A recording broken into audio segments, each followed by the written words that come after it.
Hello, everyone. Welcome back. Sorry about the issues, everything crazy happening here. So we're gonna essentially restart Start everything. from We're gonna scratch. reset everything. Yeah. So we're redoing draft because for a couple of reasons. First off, the primary reason is that I'll take mid's team was going to have a sub for the first game, but Wally Warp is back now, and we're going to be able to get the draft live on stream now, so we won't have this issue of trying to listen to us and trying to remember in your head while it's there. So yeah, we're just going to be essentially starting fresh on all of this, and we will be getting going at a champ select pretty soon here. Yeah, and I think that we can dispense with most of the sort of advanced stuff that we were talking about previously. You've all heard it 20 times now at this point. Let's just talk about how that horrible, horrible situation never happened, and we're just going to what pretend. what situation? Exactly. Yeah, there was never a first iteration of this. You guys are all just night owls, and I appreciate it. Yeah, we're gonna have a lot of fun here. I'm actually really excited. These teams have definitely not had two previous attempts at this draft, so True. This it'll is be interesting to We're see. starting fresh at 9:30. This is welcome everyone to TCL Winners Bracket Finals, etc., etc. But yeah, we're All actually right, finally getting to champ select here. the So Galileo band coming right out, yeah, targeting the Galileo Bush ban, League again. pretty Just expect. I imagine we'll see a very lot of similar the same. drafts. Yep. Yeah, it probably will not be the exact same, but I imagine we'll see some pretty similar things though. Yeah. It'll be interesting now that they've had several iterations. Well, they definitely haven't had several iterations to see. Screw it. We'll just talk it as it goes. I can't keep my fake history straight. This is why Yeah, they, and then yeah, we already see our first variation with the Udyr ban. They definitely do not want to give that to TheTranimal. Echo ban to even that out, targeting I'll take mid. yeah. I apologize. My stream is not loading right now, so I cannot see what bands are just yet. So you'll have to lead us for a minute here, Spirit. Yeah, no, not a problem. Not a problem at all. Um, one, get that all situated. And let's see. And that's a Nautilus band to cap things off for Team Monkey Brain. So Yeah, so similar. band's exact same for TMB here. No, Almost the exact same. they added the Udyr in and the Poppy band. Oh, I mean, Interesting. They really don't want to. I guess they just they were a little spooked by that. They don't want to see what they don't want to see what Togemon's Poppy actually looks like when all is said and done. So that's going to be interesting. Yeah, that's a real interesting one. So relatively same bands, slight difference here. We'll see if Pokemon does decide. Looks like he will. Yes, he's grabbing the Gnar away, so they're not letting Lyle Walt steal that away this time. Interesting adjustment there. I'm actually not entirely sure why the Poppy ban. I I don't didn't re- I know that Poppy can be a little bit weird to play against, a little bit of an unusual champion, doesn't get a lot of reps in, so to speak, but I don't know that it's that ban worthy. Yeah, I mean, as I was saying, it's a pretty comfortable pick for Pokemon, and it's a pretty solid matchup in a Gnar. It also, honestly, it's pretty hard counter to Gnar in the later stages of the game as he tries to go in with that engage. You can just completely shut that off. So I'm not totally surprised to see that. I think they were expecting TMB to just go ahead and pick the Leona straight away. I'm a little surprised to see that LFA has not gone for the Leona themselves. Instead, they elect to take away the Hecarim as well as pick up that Sivir for Chaos. Yeah, and I think that this is sort of the point I brought up earlier. Bush obviously wants his Leona. I think he's very loath since they dropped the Morgana ban to drop it until Monkey has shown his hand. And for his trouble, Monkey is going to steal away Leona. And now the Jin as well. So now we have the entire bot side situated for both teams at this point. We got the Gnar and the Hecarim for Team Monkey Brains and LFA respectively. I'm a little interested about that Jin pick because with the Hecarim, they're definitely going to be able to jump onto it and apply pressure there.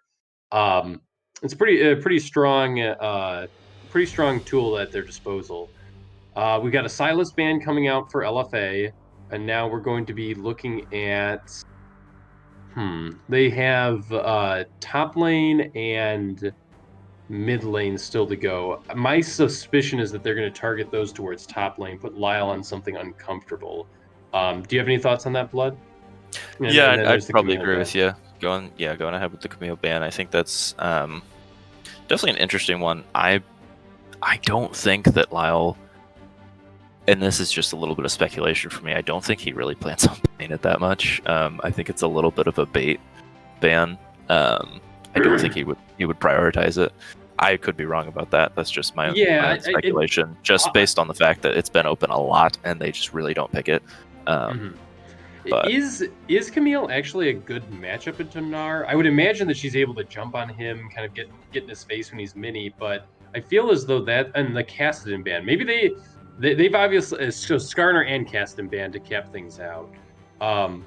It's pretty it's solid interesting for Camille. I mean, it's kind of the same thing as like Aurelia or something into Gnar, where Gnar is very squishy in his mini form. Anything that wants to and can get on him pretty easily should be able to bully him out of lane pretty well, and Camille can do just that. Ooh. Absolutely. We've got Urgot locked in. Bovie over here is rolling in his grave. Bovie hardest hit. Nobody ever lets him play Urgot. And now he gets to watch Lyle Walt attempt to break down the Giants with it. Alrighty. And just looking at the stream here. Oh, we got the Jarvan, so taking that away from TheTranimal, and that's interesting. I don't even think of that as necessarily a priority pick for him, but he did have a killer performance on it. Yeah, I mean, TheTranimal does already have the Hecarim locked in, so it is just like, I think it's very interesting to see for anyone who may have been here for the draft that didn't happen before. The Narvan has switched sides at this point, so TMB is elected to take the Narvan, and as well as a Victor pickup for I'll Take That. Seems they're interesting. Yeah, their team comp is definitely an interesting one. I honestly really like it. I think it's a really solid, pretty clear cut. Like Gnar, Leona, Jarvan go in. Jhin, Victor doing insane damage from the back line. They have Victor ultimate in Victor ultimate in that Jarvan pit. Yeah, that's nasty. They have excellent team fighting. They have excellent AoE. They have pick potential with Leona ult. They have disengage with Gnar ult and Victor W. I really like their team comp. Yeah, Rick Stout calling out that the only Urgot in TCL. Definitely not last season. No. Who else picked it?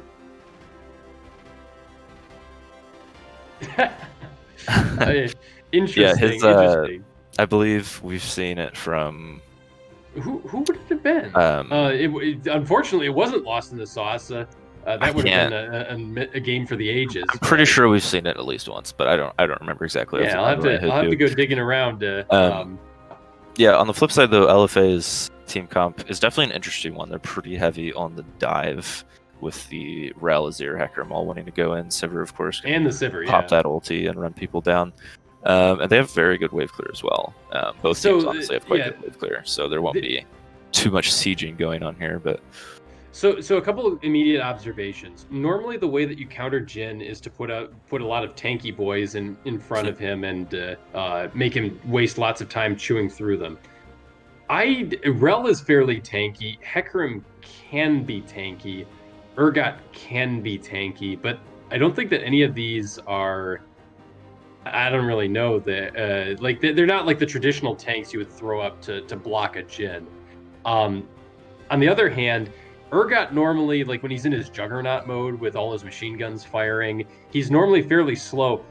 Bovie or production, please let me know. But I'm pretty sure Sivir ult makes you run fast as a Juggernaut, right? Or how does that interaction work? Oh yeah. Yeah, so it'll definitely speed you up. So that'll be a very, very terrifying Urgot if he's near the Sivir. That'll be a monstrosity. That said, they've got the tools to keep him back: the Gnar, the Jarvan, the Leona, and the Gravity Well, of course. It's going to be interesting. It's going to be very interesting. Yeah, absolutely. And I say honestly, both these teams scale pretty insanely into the late game. Yeah, I was gonna say. Victor Jen are late game monsters. Azir's pretty Sivir solid is- late game. Sivir can be. I'm curious to see if he's going to go build. for the new lethality build, or if he's going to go for a more like standard ADC type build with just like crit. I don't know if Tail Whip is hiding in the comments to give his feedback on which build he approves of here. But yeah, no, it's certainly going to be interesting. The Sivir going lethality could give her a lot of early power to deal with it.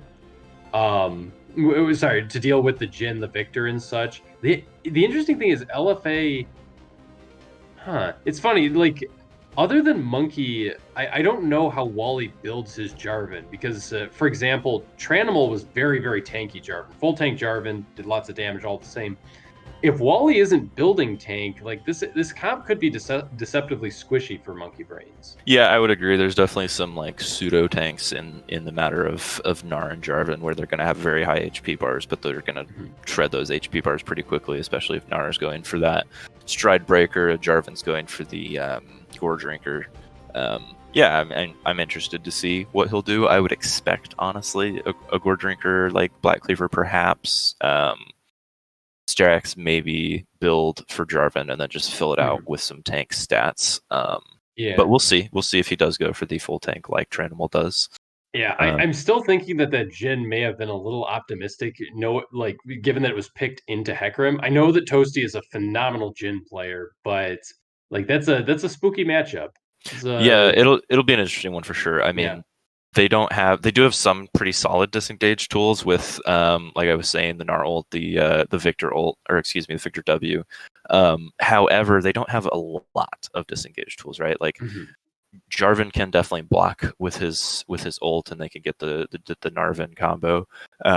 But you've got a Hecarim coming in, you've got a Sivir ult speeding everyone up, you have potential Azir, Shurima shuffles, Rel could be pulling everyone in as well. It's going to be very interesting to see whether or not they have enough tools to peel for Toasty in mid, or maybe they just try and flip things around and just try and engage on the opponent's backline instead. We'll have to see.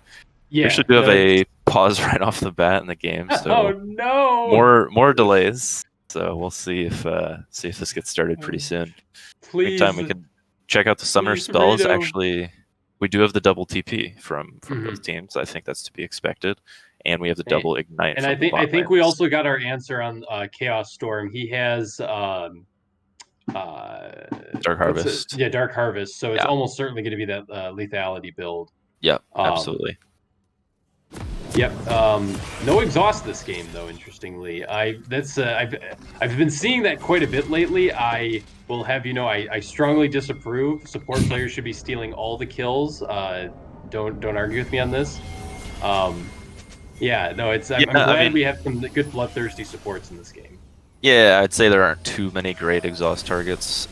Maybe the Azir if he decides to go for the Shurima shuffle, but typically the Victor and the Jhin, and honestly Azir and Sivir both are going to be, and Ugrat and Gnar to a degree, are all going to be outputting enough damage consistently that you're not going to counter like a burst with an exhaust. But 5 points for both teams here. Some early words coming down. I like to see that, as we all know. Oh no, the Jarvan hasn't bought! Oh no. Wally, no! Yeah, Jarvan does not have the items right now. We'll see if he notices by the time he oh dear. By the time his camps are him. starting. Looks like he is not yet. Oh no, yeah, you're gonna need those, Wally. If he takes this first camp, he's gonna realize as soon as he hits not level 2 off of his first camp, he's gonna recognize something's wrong. He doesn't know. He doesn't know. At this point, it's too late to back. He's already like if he notices now and recalls, which it would still be the right call to recall, just because your first camp is gonna screw you over. But he just he just doesn't see it. Monkey posturing up. Oh no, Wally. Wally does not see that he's not bought items. We'll see in a second here. When he does not hit level 2 off his camp, he's going to recognize that he does not have the... Well, he's probably also realizing that this is probably taking a little longer than expected. Yeah, this is kind of a painful. He's probably, why am I so low? Oh, look, you're not level 2, Wally. Where are you going? Wait, what is he getting? No! Where are you going? Wait, you have to face. Wally! This can't be real. Wait, Oh what are we gosh. watching? Dude, is he on fucking autopilot? Oh, What is that's he a fine doing? spirit. um, yeah, No, he I'm just does sorry. not know. I don't, or maybe he's gonna die to this grump. He cannot do this grump. He's No. about to die to it. This. He's gonna die to Oh it. no. Oh my Oh goodness. no. Oh, Wally. There it is. There's the That's unbelievable. wow. Wow. I have no Not words. okay. I mean, So we were talking about whether or not Tranimal would be able to out jungle Wally, but we weren't talking about was whether Wally would be able to out jungle Wally. What true. on Wally earth? has countered himself at this point. Oh man. No. Yeah, and I entirely expectedly, we're seeing a massive CS lead for Tranimal already, with 3 camp difference. Going to be 4 pretty soon here once they collapse in the scuttle. Nar actually coming down to help Wally out because Wally is still level 1, trying to take this. probably doesn't. Does he even have? Oh yeah, he does have smite, but he needs to save it for. Oh man, Oh, Pokemon good is really guy, helping him out here. Pokemon. Oh, this guy. What Yeah. a hero. In the meantime, Tranimal will be able to take the scuttle away from Wally. Wally Yeah, will not be able to possibly contest double the next one either. Yeah. Wow. Wow. Wow. Wow. What a start. Honestly, that's rough. I will say for anyone who might find themselves in this situation at some point, I would recommend you go to the cloth armor instead of the boots because you're so far behind already. I guess maybe he wants to move around between his camps faster. Oh, interesting. So Tranimal does Tranimal... find him, but there's nothing left for Tranimal to get from him. I think they might just now be recognizing that Wally's pretty behind and has died already. Well, they definitely saw him die already. Well, I don't believe the game gives you a notification about someone being executed in the jungle. Actually, Monkey is coming in already and going to find Tranimal with his point-blank stun. Actually, they get the knock-up onto Tranimal. The whole team is here from I'll Take Mid, and they actually get a first blood on Tranimal, finding him trying to rotate over to the scuttle. Wow. What a heads-up play. Yeah, that's really well. Oh, Wally actually flashes in. Bushly going to be able to flash away. The root comes in from Toasty. They might actually be able to get him too. The heal comes out from Chaos. Bushly is 1 HP. The shot will go out. Chaos is able to find Jarvan on the meantime. In the meantime, Monkey's looking to dive here. They got to be really careful. He has no... Oh, okay. Yeah, okay. Toasty's going to get down to the tower. I don't know if that's worth it, honestly. I mean, they're just trading kills back and forth here. I believe Sivir gets 2 off of that. Jin also gets 2 because I believe he got both the Rel and the Sivir kills. The kill on Tranimal goes over to Victor. To be completely fair, I agree. In 90% of circumstances, that's not really all that worth, or it's not obviously worth for one team. But they did burn They did burn all of the summoners for the bot lane. And more critically, I would argue that Toasty is a far harder carry than Chaos Storm is, so getting him those early kills is probably a little more valuable than getting Chaos. Yeah, and looking at items already, Sivir has spent his gold on cooldown boots as well as a tier, whereas Toasty has come back with the full Noon Quiver. So in terms of purchasing power of items right off the bat, like, Toasty is massively ahead in terms of combat stats, so... So interesting question, in the end, producer. Can we get view on the bot scuttle? Like, did they actually lose that? Yeah. How did that happen? Well, they went for this crazy dive afterwards. I mean, Jarvan flashed on the Rel, then ended up dying, and then they went for the crazy dive. And so mid laner just went back mid, and so Tranimal was able to respawn and just come back. I'll Take Mid is completely out of mana here. He should have to flash, I believe. That's a very good. Actually, that's a very good placement on that W, preventing Tranimal from coming back in, as well as Picto is not 6 yet, so he cannot go for any kind of stream of shuffle. Wally also shows up on the meantime there to kind of support that, and will not be able to get anything out of that. I want to quickly pause and call this out. Now, Tranimal is substantially ahead in farm on Wally Warp here, but if you look at all of the other members of the Team Monkey Brains, all of them are either ahead or even with their lane opponents, despite them contorting at times to go out of their way to help get Wally back into this game. So that, I think, is really quite notable that they're able to be that even despite having to make those hero plays.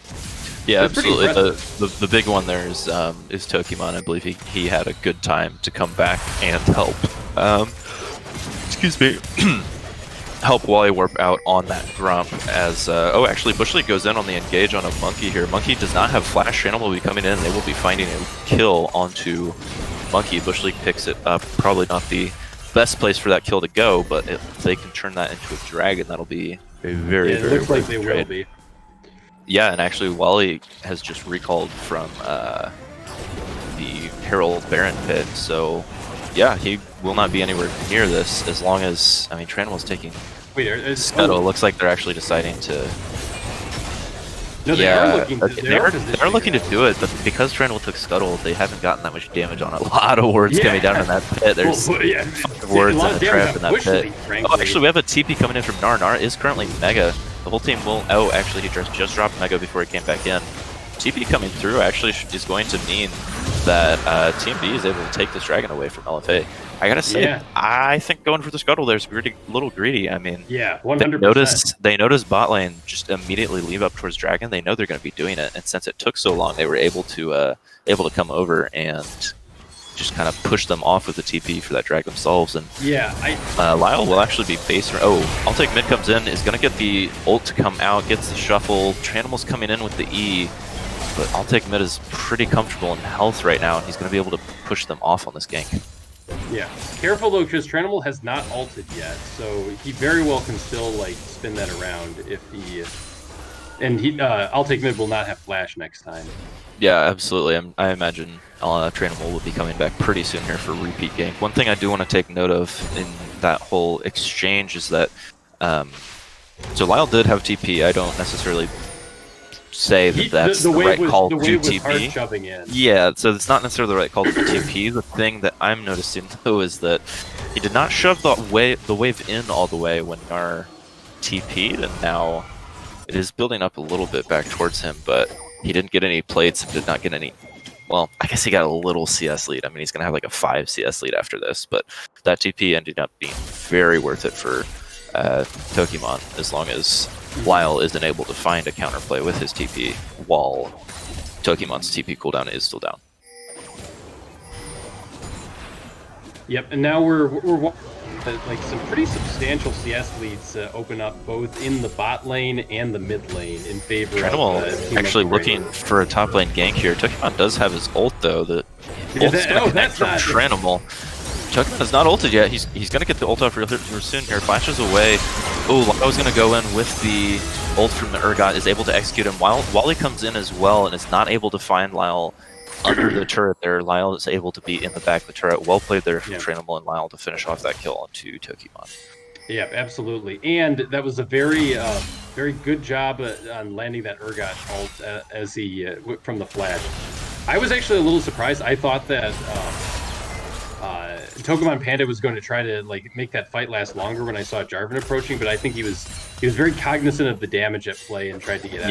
Yeah, I had thought so too. I think he's probably imagining he's trying to get away from that Urgot ulti as quick as possible. Maybe going to try and re-engage once he's got the Jarvan in front of him blocking that Urgot ult. But Bubby's pretty upset that Urgot got a kill. I'm sure he is. He says he's fuming. Oh gosh. Still, that's great. Things are staying pretty even at this point. Obviously, slight advantage for Team Monkey Brains because they have that early dragon. Yeah, and even though there's a slight lead in the top side, a slight lead in the jungle. Actually, the jungle's dead even. How the heck did that happen? I mean, it comes... Wally has not ganked. He's responded to ganks, and TRANIMAL has been going for ganks. So in that little time, Wally is able to come back a little bit. Looks like Wally also managed to get himself that top scuttle, which is going to help, of course. Yeah, I mean, TRANIMAL is still up a little bit, maybe 2 camps, but yeah, he's definitely, Wally's done a good job of finding his way back in. Meanwhile, speaking of dead even, the Scold Graph is like actually 100% dead even. So, TRANIMAL being found by Monkey and Toasty. He's just going to go ahead and E on out and get away from the bot lane there. Wally appears to be going on to the Herald right now. They do have a pink ward for it. He is not seen by that ward, as its vision is denied. Looks like he will be able to get this first Herald away for himself as TheTranimal's in his bot side jungle. If you had told me that one of the players in our winners bracket final was going to not use, like, go into his jungle without his jungle item, I would have thought you were kidding. If you were to tell me that he was evening gold at the 12-minute mark without having a kill, we might want to check on that one. I don't know if they're even in gold. Could we actually see these those gold graphs, please? I'm curious where we are across the board, especially with these farm lanes coming out from mid and bot lane. I mean, he's down 200 gold. Yeah, I mean, little leads in the top and in the top and jungle for LFA. On the flip side, though, mid lane is up 700. That's starting to be a little bit of a sizable lead there for the victor in that mid lane. And of all the people you don't want to be getting that lead, I would guess that I'll take mid is probably top of the list. Yeah, probably not, especially on a champ like Victor that... not that he's weak at any point in the game. Oh, actually, Monkey going in for an engage onto Chaos. Actually completely misses. The TP is coming in from both Victor... Actually, both TPs are coming in. 3 TPs coming in. Wally is forced to run away here. Victor doing a lot of damage to the backline here. TheTranimal is able to finish Wally off. Victor is not able to find anyone just yet. Bush League is solo. Bush League does finally go down, but it looks like they will be able to kill I'll Take Mid here. Lyle is trying to finish him off. I'll Take Mid is barely getting away. Oh, the Oracle is barely going to find him as he gets low enough from Azir. Yeah, that was a heads-up play, and that was exactly the kind of thing I am talking about from LFA winning these games, is that they are going to double TP on you every time, and it's hard to see if you don't have vision of both of them. It's hard to tell that that is a double TP. It looks to TMB like they are matching the TP with the Victor, but in reality, both solo laners have TP'd in, and so now you're in a 4v5, and that is those... Got it a little close there. And another thing to note, that is the play they needed to make. I believe Gnar's TP was still down at the beginning of that fight, so Gnar will be able to almost completely kill the tower here. Probably got a few plates for himself as well, but in the end, that's very... Yeah, gold is very close. I mean, with plates going down... with plates going down, it's definitely a good gold trade back. However, I believe TMB was starting to get a little advantage in the gold draft before that fight due to these CS leads both in mid and bottom lane. So TheTranimal's team is keeping that goldie, as well as picking up a Drake for themselves. That's wild, though, that even with the advantageous trade bot lane burning all the teleports, the game is still dead even, and actually still in TMB's favor. Yeah, I mean, it's absolutely CS leads in the mid and bot lane. I mean, we're looking at 20 mid lane and 30 bot lane. That's a lot of gold right there. So 30 bot lane is pretty scary. Because, yeah, absolutely. Jin has been, well, he has a death this game, but that hasn't been the norm for him. He has some ridiculous KDA. Yeah, absolutely. Looking at 1,000 gold lead now in the mid lane, about 600 in the bot lane, and then the other lanes actually are from LFA are all ahead. On the flip side, 700 in the jungle for TheTranimal, advantage for TheTranimal, as well as a few hundred in the top lane for the Urgot. One thing to note is that Wally does still have that Herald, so they will be looking to make a play pretty soon here for it. Monkey kind of looking interestingly aggressive. I think what he's thinking is he's going to disappear from lane. They're going to try and go on Toasty thinking he's alone, and then he's going to come in behind them, but they're going to find him out on the ward there. Herald has been dropped in the mid lane, looking to take down that mid lane tower.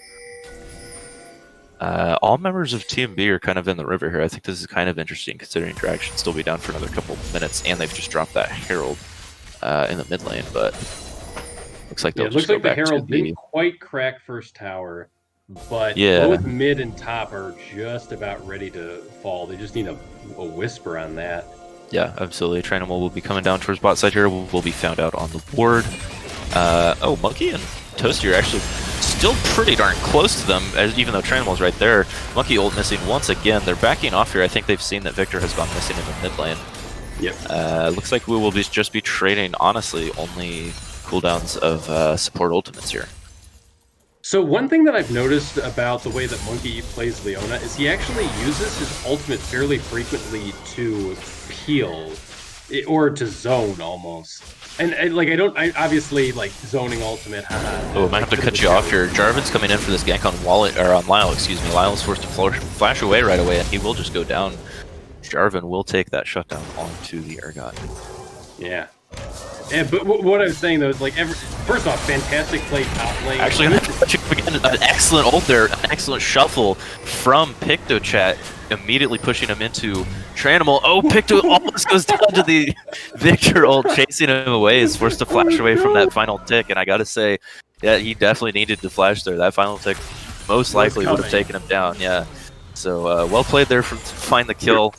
Yeah, they are forced to burn a flash and a ghost for it, but definitely worth it. And actually, on the other note, due to that top lane gank, Gnar is able to take down first turret in the top lane. So we are now seeing, between a shutdown on the Urgot and the top lane kill, a bit of a gold lead going in the favor of TMB.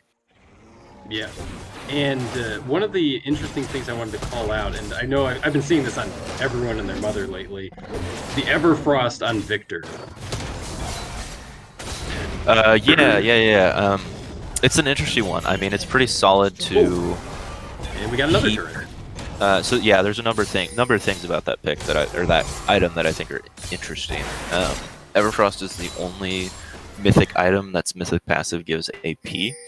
Victor has very strong AP ratios, so that is one thing to note. But more importantly than that is the passive, which with Victor honestly just helps do your full combo in terms of you can keep them there to extend the root or heavy slow from Everfrost into a stun from the W. You can potentially keep them in either the second charge of your E, the follow-up portion of your E, I should say, as well as continual ticks of your ulti. Yeah, it just synergizes really well with the kit, and able to. Wally's actually going to be walking into a couple people here. Looks like they're not going to pull the trigger on him with any ultimates, just going to force him to run away and keep their vision. All 5 members of both teams are relatively nearby. Tokimon's a little behind on his way over, but LFA will be starting the dragon here. Looks like they are still in vision of it. TP is actually coming in from Tokimon from a relatively short distance away. LFA is able to find the dragon, see if they can get out from this fight here. TheTranimal gets very low, is not a CC chain to the point that he could not ult away. Picto does still have that Emperor's Divide if they look to... Ooh, the Urgot ult narrowly misses. Bovie is very happy to see the Urgot ult missing on the Jarvan there. But yeah, I'd say definitely worth it for LFA. They've got the second dragon under their belt. Unfortunate for TheTranimal that he was CC chained a little too long to be able to ult away as soon as he wanted to. It does fall in the end, but definitely worth it for them to get that second drag. And we are looking at a Mountain Soul this game. Yeah, I'm not sure if Mountain Soul is exactly what they want, given just like because they aren't an inherently very tanky team, so I don't know that the bonus there is going to be as like promising as if they had Infernal or Ocean, but it's something. Yeah, absolutely. I mean, it'll be pretty solid for one thing about the Mountain Soul that we were kind of talking about a little bit earlier in terms of your kind of artificial tanks, is that it's actually very nice for those tanks, artificial tanks, because it's nice of course on a tank as well. It's nice on everyone to just get a free shield, but the artificial tanks love it because you build a lot of HP and not a lot of resistance. And it sort of augments their yeah, it definitely plays along with that very well. So it'll be really nice on the Hecarim and on the Urgot to have that HP based shield. Oh, they're looking to set a trap. Yeah, well, he doesn't. Honestly, I think neither team really wanted to find each other there. They didn't have vision of anyone. They run into each other. You hear the Metal Gear Solid alert sound, and both teams run away. TheTranimal is running in here towards Tokimon. Tokimon actually does not have flash up. He will actually, that's a very good ulti. It may not matter. TP's actually coming in from all taking it behind. multiple members from both teams roaming up towards here. Monkey's going to find the two of them. Picto did not follow up on this, though. They're looking to fully engage on all take mid. Oh, they do find him. The Urgot will take him out. Oh, and Lyle, Monkey flashes away. Lyle's able to kite out between his E and his Stride Breaker. Picto comes up on the roam, and they're able to take down Tokimon as well as finish off Monkey. Wow, that is a massive play from LFA there. They're just not quite able to finish that Urgot off, and yeah, LFA picks up multiple kills there. Looking, honestly, at this point, pretty comfortable that they're going to be able to get this next turret down as well as take a bot turret. In the meantime, bot lane may roam to mid lane and take. That boy. Yeah, it looks like they might. Wally definitely cannot be here right now. See if he's able to get away or get anything back in return. Decent ulti to stop the CC. Is getting Shuro shots onto TheTranimal, but it's just not going to be enough. They're going to be able to take down Wally under this turret. They're going to get this next turret. Several will be pushed in the mid lane. We'll see if they're able to turn that into a third turret from this play. But in the end, this is a massive swing for LFA. So I didn't see whether or not Monkey just didn't have his ultimate up for that fight, but his decision to hold it, if he did, was disastrous. He really needed to throw it I definitely did not see where the ult went. Very unfortunate for him that he flashes forward to stun Lyle right as Lyle is eating away, doesn't get it off in time. Yeah. They're not able to finish it. Yeah, the whole play just turns out disastrously for them. Yeah. So that definitely gave LFA the lease on life they needed to really start to crack this game open in their favor. It's still a fairly even game though, only about 900 gold. Yeah. And this time it looks like TMB have the inside track on this dragon, so it'll be interesting to see whether or not they can take advantage of that opening. Yeah, absolutely. Yeah, definitely still not really that big of a swing for. I mean, it was a big swing back by a few thousand gold, but they were down a little bit and swung it back to being ahead a little bit. I mean, this is still an incredibly close game. One thing to note in this next fight is we're actually seeing 3 shutdowns on the side of LFA, so they're gonna have to be a little careful about giving any gold back, considering they are building some shutdowns up, and those will only 100% continue to get bigger. Excellent vision, honestly, coming from TMB in LFA's jungle. They're going to find a lot of it, but nowhere near all of it, as they're still seen on multiple of these wards right now. You're going to know exactly where they're out. Both TPs are available in the top side. I mean, Tokimon's is about 5 seconds off, but it will be available. LFA has the inside track to the dragon right now. TMB will be coming up from the bot side here. Gnar is actually not going to TP. Oh, no, now he is TPing. Roaming down, TPing. Oh, Urgot TP coming in as well. Jhin ult opening up. Dragon is reset. Both teams looking very scared of each other. I don't think anyone wants to pull the trigger too much. Red team will actually finish the dragon, though, while not able to find the steal. Excellent ult there from Bush League engaging in. Monkey is left by himself on that backline. Big damage coming in from the Victor, though, as Bush League will fall. TheTranimal is looking scared to come back in here. Lyle doing some pretty big damage, but will get knocked up by Wally. Oh my goodness, they just don't have the damage to finish him, though. Wally will fall down. They're able to take... Oh, I'll take mid. Has to be dead here. Yeah, I'll take mid. We'll go down. And in the end, that's actually very, very worth it for LFA there. Yeah. Yeah, absolutely. They get an advantage of 1 kill and dragon. Yeah, and they're going to be able to take down this mid turret as well. 1 shutdown going over on the Hecarim, but that's going to be nowhere near the value. Yeah, the value that LFA is getting out of this whole play, and that puts them on soul point. Yeah, not where you want to be with as TMB. Yeah, absolutely. LFA looking very comfortable. Their one hope right now, I guess maybe 2 hopes, is that Victor output a lot of damage in that fight, and Toasty is only getting bigger right now. As he is sitting on 3, 1, and 4 with almost the most farm in the game, second most farm in the game. So it's not hopeless for TMB. They have still their carries are pretty darn strong. Gold. That Urgot's starting to get scary though. Yeah, I say across the board, gold is honestly fairly even. I mean, the biggest gap we're seeing is in that top side of LFA. And TRANImal even does that's have. not a. Oh yeah, the Tranimal Yeah, the gap TRANImal gap is about 1,500, and the top lane gap is about 1,000. So still nowhere near to these massive leans we've seen in other games. I mean, still a very close game, but LFA slowly starting to take this in their favor. I think Mid is looking to perhaps cheese Picto a little bit. He's got to be careful though. Picto's got his team behind him. He does not know he's there, but looks like TMB actually is following up on this play. They may be able to find Picto out here. The Everfrost comes through and catches Picto. That's what we were talking about earlier. The Everfrost is able to chain. Oh, that's a good ult from Picto. I don't think it's going to be enough though. Yeah, Victor will flash in, get down that fat shutdown. TRANImal is here going for... Good dodge. I'll take mid. TRANImal, you're strong, but you're going in 1v4. You're not going to be able to kill him off here. That's actually going to be another kill going over to TMB. That's exactly what they needed to get back in this game there. A huge shotgun of 600 gold going over to I'll take mid. That's going to push him back to being in the lead in the mid lane. I believe Tokimon's got to be pretty careful here. You don't want to be fighting that Urgot right now. Urgot's going to be running him down. Does have the red buff. Tokimon has already used his E to get away. We'll see if Lyle is able to catch him as he's trying to cut him out. In the meantime, they do grab... Oh, but Chaos is here looking... Oh, an excellent E there from Lyle to... Oh! Wait! Oh, goes way wide. Looks like he didn't see him flash. Oh, no!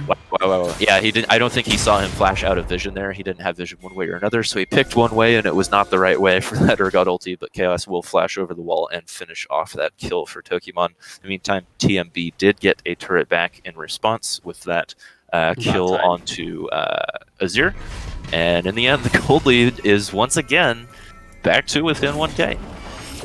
What a game we have on our hands. I mean, it's come down to this final dragon fight.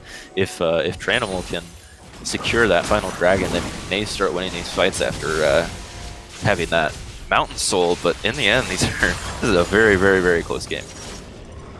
Yeah, and I do want to call out that both Toasty and Chaos have been very, very safe. They've put their gold to good use. Yeah, absolutely. It's gonna be like there's no obvious inting or feeding going on here. Like everyone, with the exception of Wally's unfortunate start. Yeah, absolutely. Imagine if he hadn't, this game would be so different. Not necessarily in one way or the other, but it just would have been so different. One thing to take note of that we talked about at the beginning is Jarvan has decided to go for this full tank build of the Sunfire into the Gargoyles. I don't know if I necessarily agree with a Gargoyle second item. Gargoyles is a very, very strong tank item.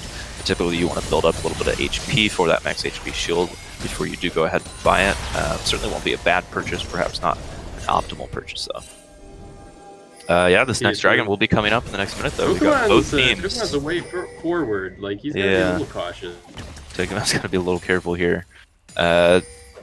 This time, though, TMB does have the inside track on the dragon. They've got the river secured in terms of vision, and it will be LFA having to come into TMB this time for this dragon, which was not the case in the last two fights. Looks like LFA will actually just say, you can have this dragon, we're not concerned with your soul anytime soon. We're going to take this inside track to the mid lane, drop the Azir tower down. TRANImal will find Toasty face first. The flash actually comes in from Monkey, and the ult comes down. They're actually finding Chaos. Chaos is almost going down. Chaos does go down to Jhin. Huge damage coming down on the other three members. They just haven't quite been able to finish someone out yet. Toasty opening up with the ult. They are able to find Tokimon with that Urgot ulti. In the end, that'll be a 1-for-1, but honestly a pretty favorable 1-for-1 for LFA. Yeah. Despite the shutdown on Chaos, I believe Chaos did have a small shutdown. TMB had to leave with pretty low health bars, and LFA may be able to take away this dragon, which at this point will be soul for them. We'll see if Wally is able to get this steal or not. Looks like they're not even going to go for it. They're just going to give it away. That'll be soul for LFA. Oh, huge damage coming out from Picto for the wall there. Yeah, despite this close gold lead, I say LFA is pretty darn comfortable in this game right now. I mean, yeah, like we said before, Mountain Soul isn't the biggest soul. I mean, Infernal and Ocean are generally a little more game-changing, but it's pretty important. I mean, not only that, but they lost the early Cloud Drake, which means they have 3 now Mountain Drakes, giving them huge bonuses to their resistances, especially on someone like that Rel. The Rel's going to be very tanky with 3 Mountain Drakes. Yeah, and above and beyond the Urgot, who is already very difficult to kill and dishing out a absolutely. chunk of damage. Absolutely. Yeah. He's gonna be beefy. Yeah, Urgot's now sitting on 3 items, starting with another pickaxe there. He's got a 2k gold lead up on his lane opponent here. Bovey is once again probably at this point no longer mad, as he is just disappointed. Yeah, Urgot will be... Oh, actually, they're looking for a little engage onto TRANIMAL and Bush League here. Monkey's I don't think that they want this. Monkey's used all his abilities and did an absolute total of 0 damage to Bush League and TRANIMAL there. In the meantime, Lyle is not only pushing the bot lane, but getting a turret as well. Lyle is very strong. They're going to have to... Wally! Flag and drag. Yeah, he did. Lyle's going to have to be, or excuse me, TMB is going to have to be very careful here about Lyle with, like Nara has no chance to match Lyle right now. Lyle is absolutely massive. He will just continue pushing this side lane in. And if they want to, TMB, or excuse me, LFA can just kind of control the side wave right now, let Lyle push into that inhib turret and start attacking it, and if they ever send people down, LFA will just take the Baron. Yeah, it's certainly an enviable position to be in for LFA. This is it's a good like LFA has done far better than any other team I've seen in really containing the power points here.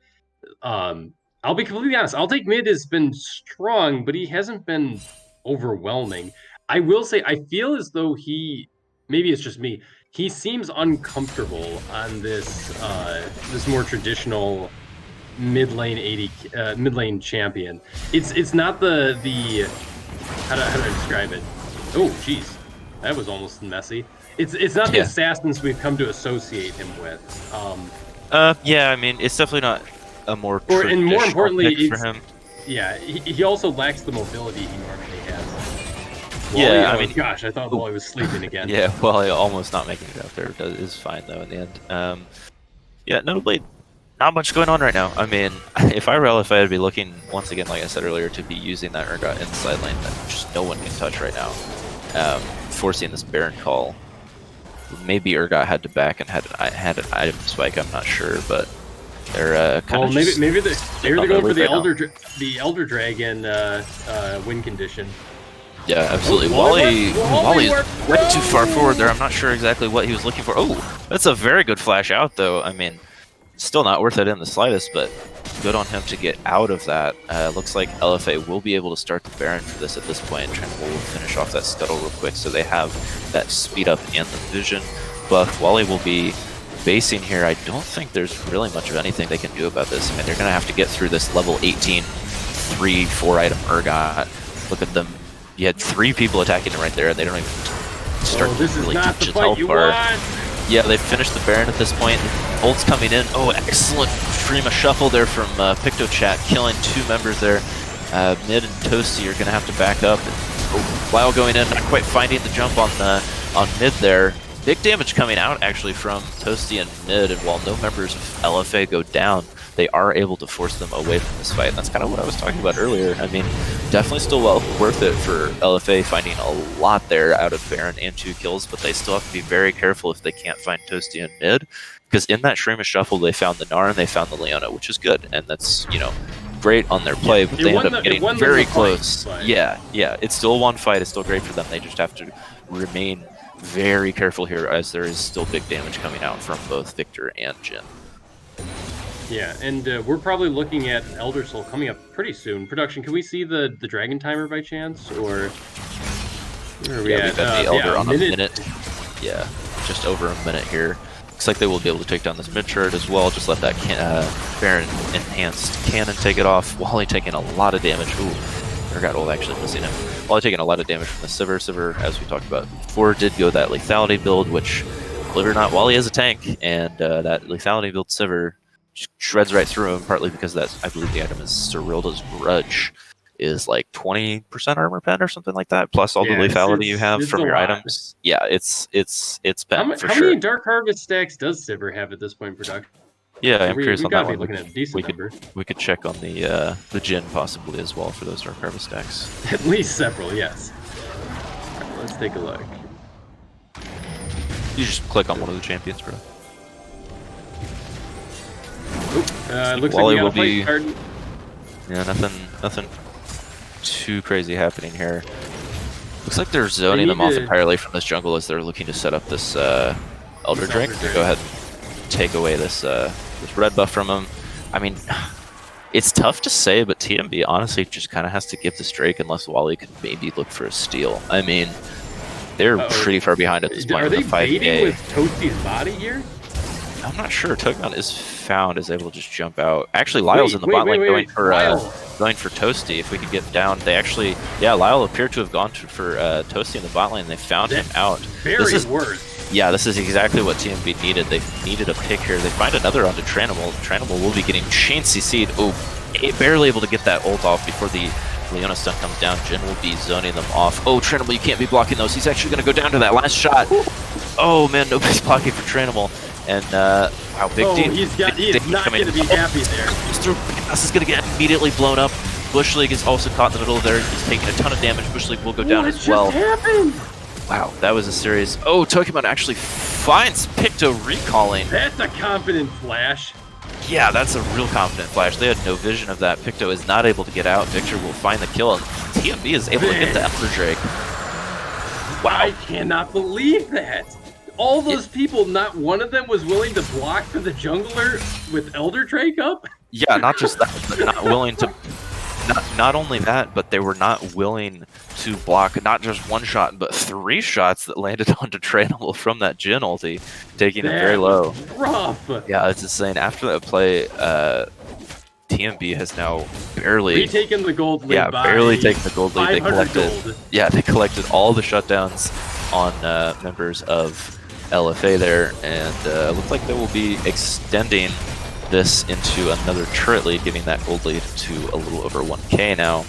Wow, what a turn of events. I mean, that's exactly what we were talking about earlier with that's insane. LFA still has to be careful because as far ahead as they were, like, the carries of TMB were still very strong.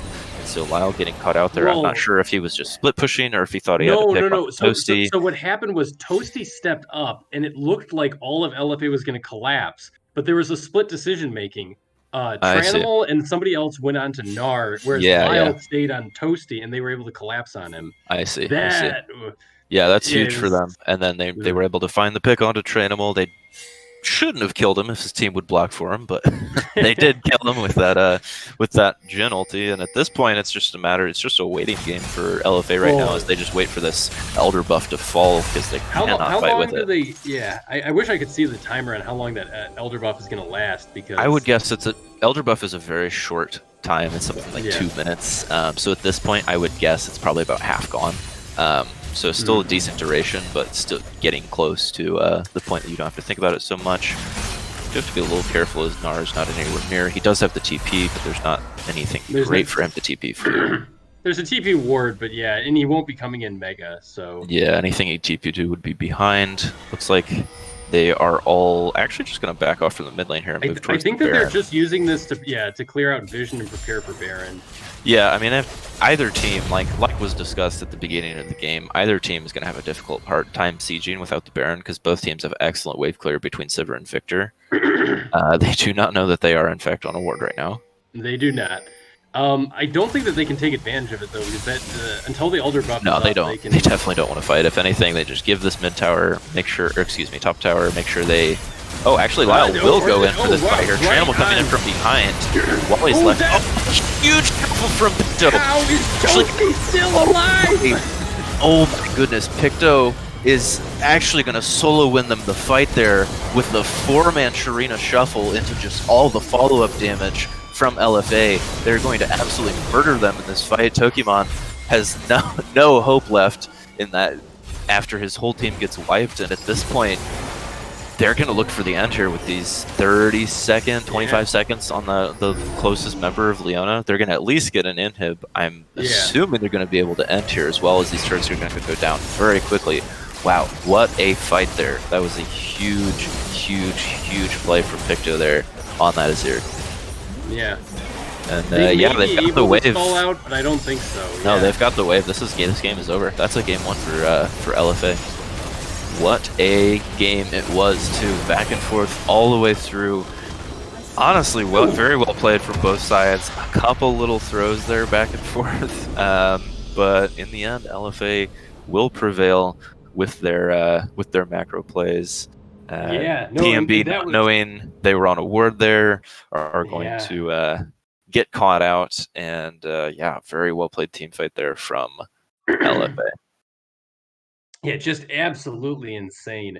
Picto, I also want to call it out. Picto, like we sort of meme like, yeah, best mid laner, best mid. He did pretty damn well into I'll take mid. No other mid laner that I'll take mid has gone up against has been even able to like stand even with him. That was a very impressive performance. Picto Chat only died twice that entire game. Yeah, definitely very strong performance from Picto there. Honestly, I'd say kind of solo winning them the game there. Not to discredit the rest of the team for their play up until Well, that point, but Lyle that Walt, play I think was needs yes, to. I think Lyle Lyle was Walt also needs a a monster in lot that game. props But there. still, I mean that Azirault was absolutely ridiculous. So I definitely will be at some point going back and looking at that team fight just to see what all happened there, because I was just speechless for a second after they Yeah, no, absolutely wiped the it floor was with a that team. combination of yeah, it was a combination of fantastic Urgot engaged, great flank by TRANImal, and then a killer Azir ultimate to seal the deal. It was very very impressive. Yeah, Um, absolutely. We I got the damage graph do here. Honestly, it's not terribly interesting. I mean, kind of what we'd yeah, expect, like big damage from both the Urgot Victor and the Jhin, and then of course Orgot was huge that game. Pretty solid damage from Picto as well. Kind of what you'd expect out of that game from the damage graph. So nothing too yeah. exciting here. I do want to call out Toasty. He played out of his mind, like surviving every single fight, even that last fight. Like even with the Sharima shuffle, he actually got out, and Urgot had to flash after him to make sure that the ultimate landed, and he got dragged back. But Yeah, Toasty I mean, actually was positioning phenomenally. yeah, absolutely. Well played, very well played from both teams.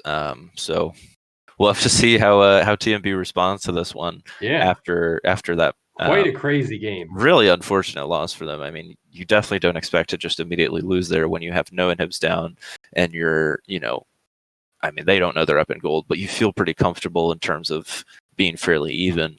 Yeah, from But Elder Drake to loss. yeah, absolutely. And I don't even know it.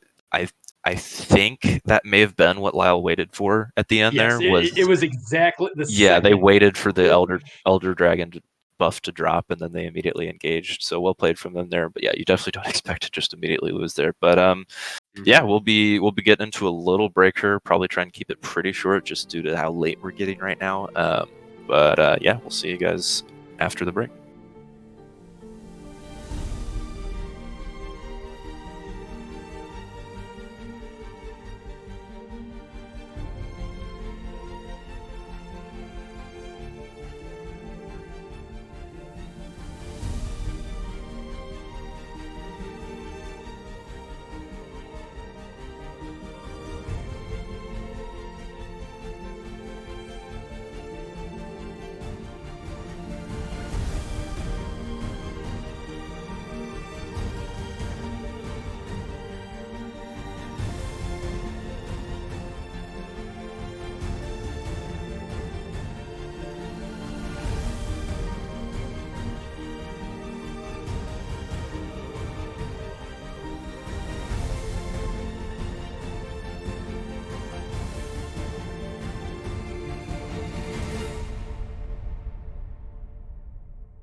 There's a part of myself I'm missing. Now I got a lot to learn. When I lie to myself, I listen. Tell me things I don't deserve. But the mirror shows a different face, and I've grown to look the other way. Telling myself it's only the start. Baby, look what you've done. You made this way. Ooh, ooh, gave you the shade. And I find the place that my heart's in. I finish the things that you started. You, ooh, baby, this way.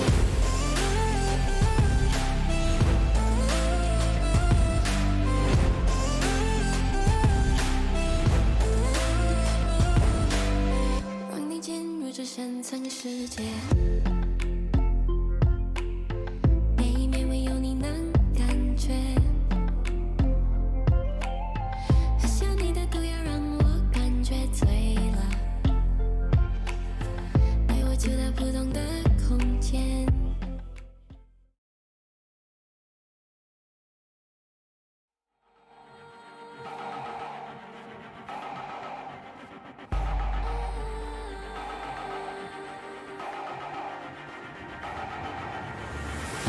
Do we fight to hold our heads up high and beat the drum to what we love? Risk the fall, oh, we have felt it all come crashing down from far above. Stars are rising, countless worlds colliding, only one will take it all. Can we bring to fall the giants? Can we make the final call? We are the ones to ignite the darkened skies. The champions of a world that we defy. A solar ray of the few who rise up high. And we all fight at the last line.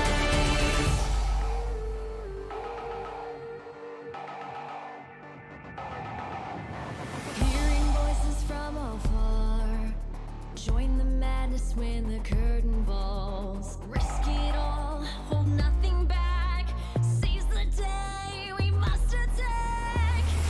Stars are rising, countless worlds colliding. Only one will take it all. Can we bring to fall the giants? Can we make the final call? She do it again. Oh yeah, she did. Welcome everyone back to our winners bracket finals. What a game we had last game. Ah, It was crazy. I mean, back and forth all game. Gold lead stayed, aside from a couple minutes where LFA was up about 5k, gold lead stayed within like 1k basically the entire game of like a 40-ish minute game. yeah. It's... What a crazy what a crazy game we saw. I mean, it was a lot of no, it lot was of that was action. wild. Yeah, absolutely. So LFA does come out on top here. Looks like we will be remaining sides here. LFA will still be red side. Mid's team, I believe, has chosen Opted for blue side. Right. So yeah, we'll have to see what TMB can respond with in this regard. Incoming Seraphine. It seems to be the game 2 savior pick. Maybe we'll see. I don't know if Monkey is necessarily willing to do that one, but we'll see. Oh no! I'm predicting Toasty on it. Toasty? I don't think so. I don't think Toasty. No, would you play don't the think Seraphine. you don't think I he'll do the don't. Seraphine? I really don't. I could be wrong. I really don't think he will, though. We'll see.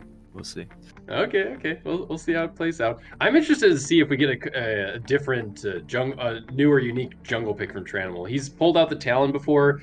I believe he's been trying out some new stuff I've seen on his stream. I don't think so. I don't think we'll see think so? anything too crazy. No, I don't think we'll see anything too crazy from both teams. I mean, we're looking at winners bracket finals here, right? Like, this is an important match. I don't think we're going to see anything, any trial runs of anything. I don't think we're going to see any unusual picks. I think we'll get pretty standard, boring TCL, and then we will.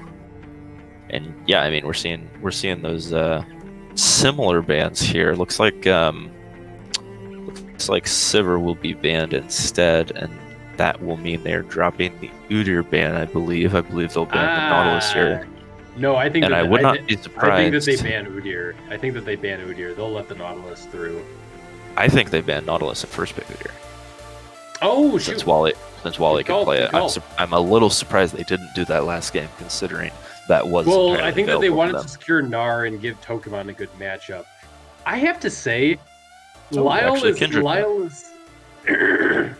Oh. So the Nautilus That's- will potentially be available for Bush League. We'll see if he goes for it. The Morgana ban again. LFA keeping their bans the same for both games here.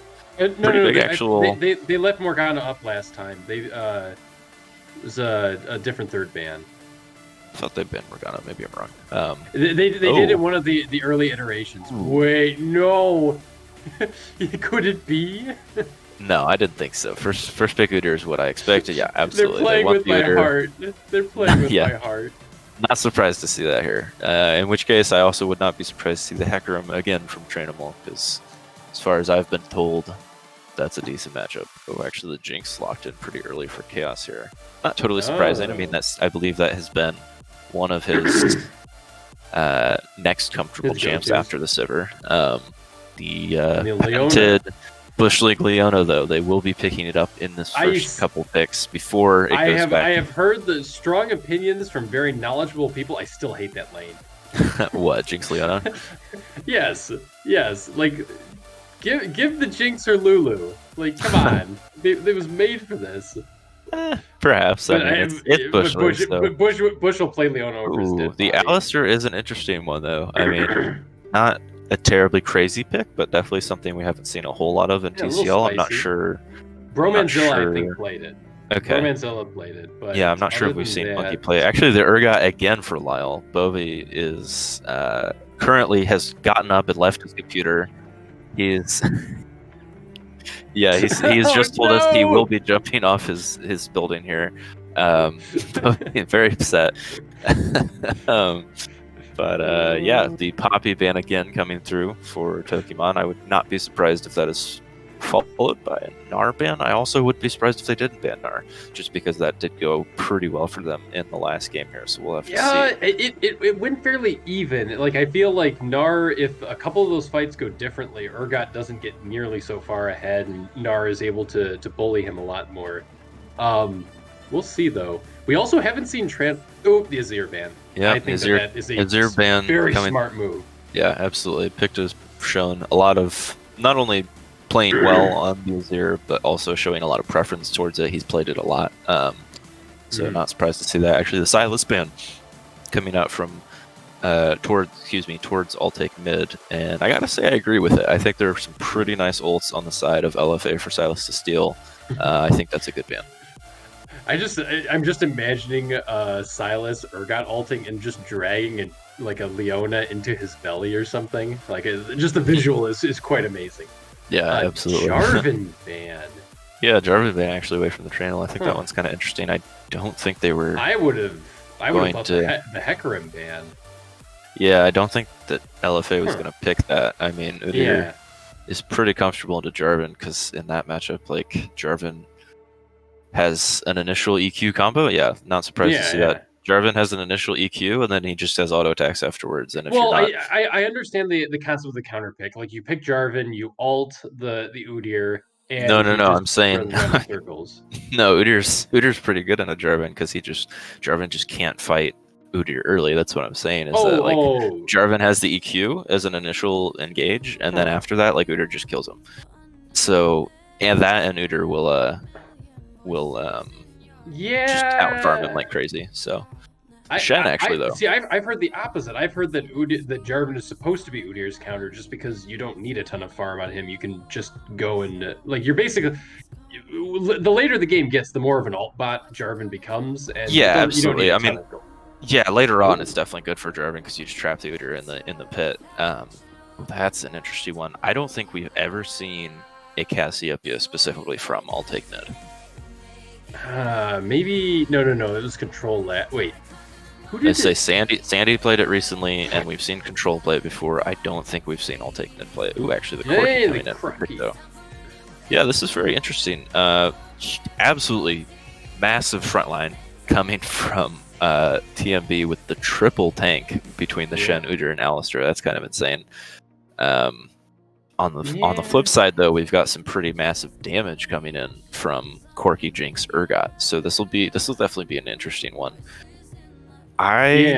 Production. We're seeing a lot of people comment that Shen into Urgot is crap. Do you care to weigh in? Oh, I can tell you that one. It is.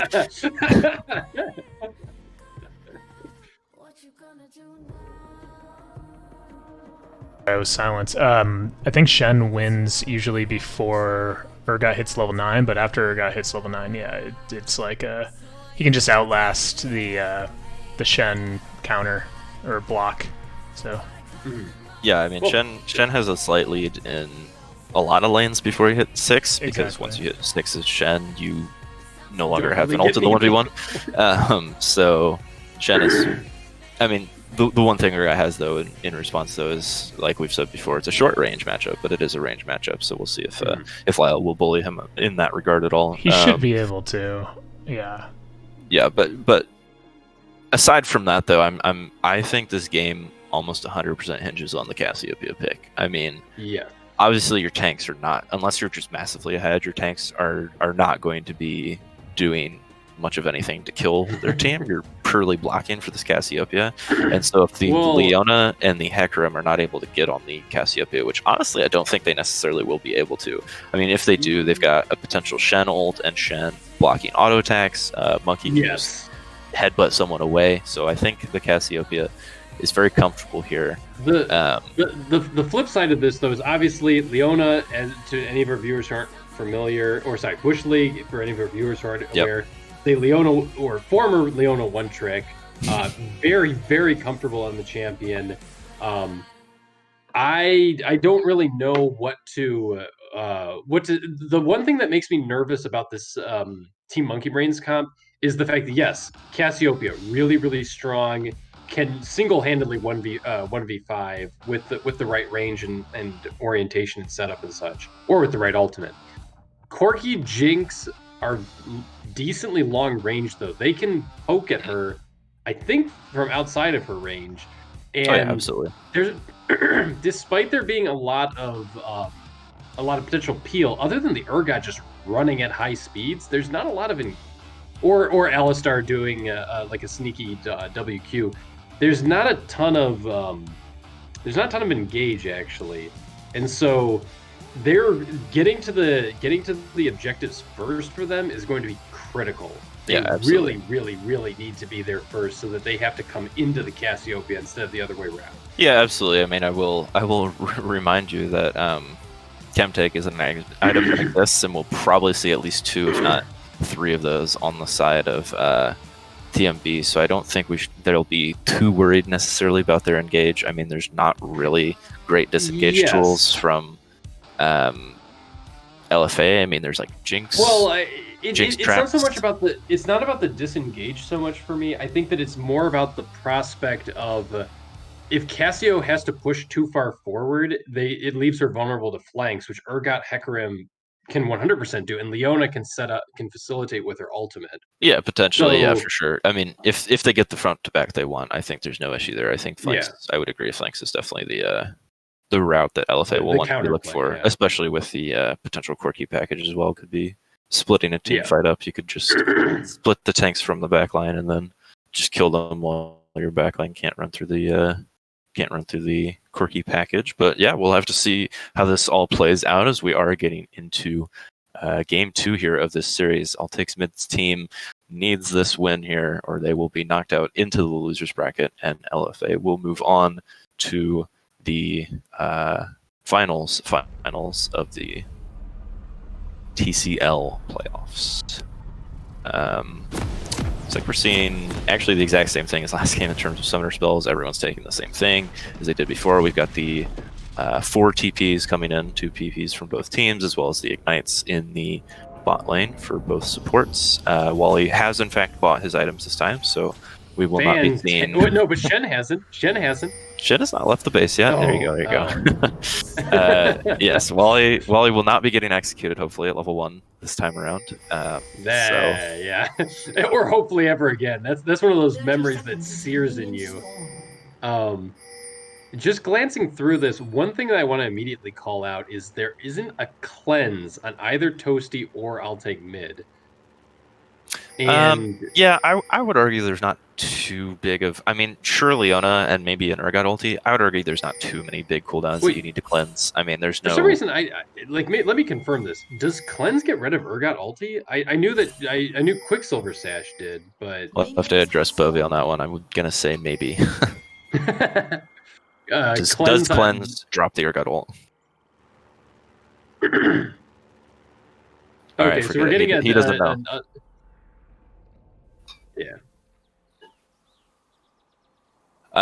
Yeah, we don't know. No, that's we'll see. suppression. Yeah. I'm seeing from the comments it's suppression. Yeah. Yeah. Anyways, like I was saying, I don't think there's a big reason for them to take the only reason I say that is the fear the two ultis from Hecarim and Leona could potentially completely derail this Cassiopeia, and that's not what you want. Yeah, like possibly. this team comp see. very heavily relies on her. Yeah, I agree. I think they're comfortable enough though. Like even if I don't think the Hecarim will just immediately one-shot her, and if the Leona ult comes down as well, I mean, you've got 3 tanks blocking any follow-up damage, right? So I think they're still going to have a bit of a challenge getting to her, but we'll see how that goes out. In the meantime, jungle has started on the same side. One early word coming out from TMB in the river there. Both junglers are taking the same path, full clearing, so it looks like we won't be seeing anything too exciting from those jungle matchups until they meet at that top lane scuttle. Yep, and then both bot lanes hitting level 2 at the same, so no nifty shenanigans there. Yeah, lane, not a whole lot to say. Yeah, not too much going on. I will say lane is pushing in already for Tokimon. Tokimon is getting the shove going in for him, which is just a matter of how they play that. I mean, he could roam down and just, support his jungler at that scuttle, or if he's there for too long, he might just get ganked in a minute here. So we'll have to see how that one plays out. I will say Shen is a pretty great pick into the Hecarim, because if you time it right, you can just block his E with your your W while you're standing on your sword. It'll be very hard for him to gank you, and then you just taunt away. If played correctly, Hecarim has a hard time ganking the Shen without his ulti, so may not be too scared here. Actually, an early engage here from Monkey, as Toasty and Monkey have already hit level 3 on the opponent's bot lane. They will not get anything in terms of... Yeah, they won't get anything in terms of kills or cooldowns, but they will get a 1 trade. Oh! Actually, Udyr has... Both sides of... feeling the... Oh, no, they're setting it up. They're helping as Udyr is booking it straight down to the scuttle. Udyr has already gotten his topside scuttle, as he does clear a little faster than every champ in the game right now, just about. Maybe I'm wrong. There's 1 or 2, but he clears incredibly fast, so he will be getting the double clear onto double clear. We're hearing some nonsense from the production staff. True nonsense. Oh no. Yeah, so the double scuttle taken. They don't hear about Urgot Jungle. Urgot Jungle. They get the double scuttle. That's what I've been trying to say before you guys rudely interrupted me. Double scuttle for the Udyr. Oh, actually, first blood going in. Wow, looks like very interesting. Oh, it looks like a trade of. Yeah, ADC. Fight continues on here. Oh, the push league E connects before before Wily will flash away. However, not really the follow-up from TheTranimal. I imagine his E was down and they had no way to get there, so it looks like we will just see a trade of 1-for-1 onto ADC and support. Notably, both supports did get those kills. Yep. Though, but in the end, that's still... Yeah, not only first blood. Regardless of that, though, that's still worth it in the end, because with the support traded for the ADC, Toasty is able to stick around here and get a little bit of free farm, as Jinx is forced to just walk back to lane. Picto actually taking some healthy damage here, yeah. Looks like we may actually see an attempt, possibly at an early drag. Looks like Alistair and Udyr are both moving up towards it right now. And I believe they may be starting it right now. TheTranimal is nearby. Yeah, they've already started this dragon. Chaos Storm doesn't feel comfortable walking up without the... oh, they're not actually... Yeah, they're not actually going to find... They're not going to know that this is happening. If they knew, they could contest, because Wally's getting horribly low off of this dragon, but... they don't know about it. got terribly low. Didn't have the smite, but that is still a risky but well worth it play in the end, as they've gotten themselves the first Ocean Drake, and they are up about 300 gold right now. Oh, actually, it just jumped. 500. Yeah, I don't know what that just jumped from, but jumped to 500. It's back. I think Shen is starting to collect some of his wave, I think. Possibly. Oh, no, never mind. CS in the meantime, though, is pretty even across the board, even despite what it looked like would be an early lead for Toasty, what it looked like would be an early lead for Wally. Not quite. Oh, TRANIMAL being found, trying to look Wally for that does not. Yeah, Wally doesn't want to take a fight there, though, because Urgot is already 6. You don't. He does have his team roaming up here. They are going to be able to secure this next scuttle, as I'll Take Mid has had prio on Picto this whole time in the mid lane, and so that'll now be 3 scuttles in the favor of Wally. Yep. It looks like Udyr is going up into the jungle. I guess he doesn't have a ward to put down, unfortunately, but... Yeah, they will find TRANIMAL here. There's nothing really for Wally to take. He'll just take that cone right back out.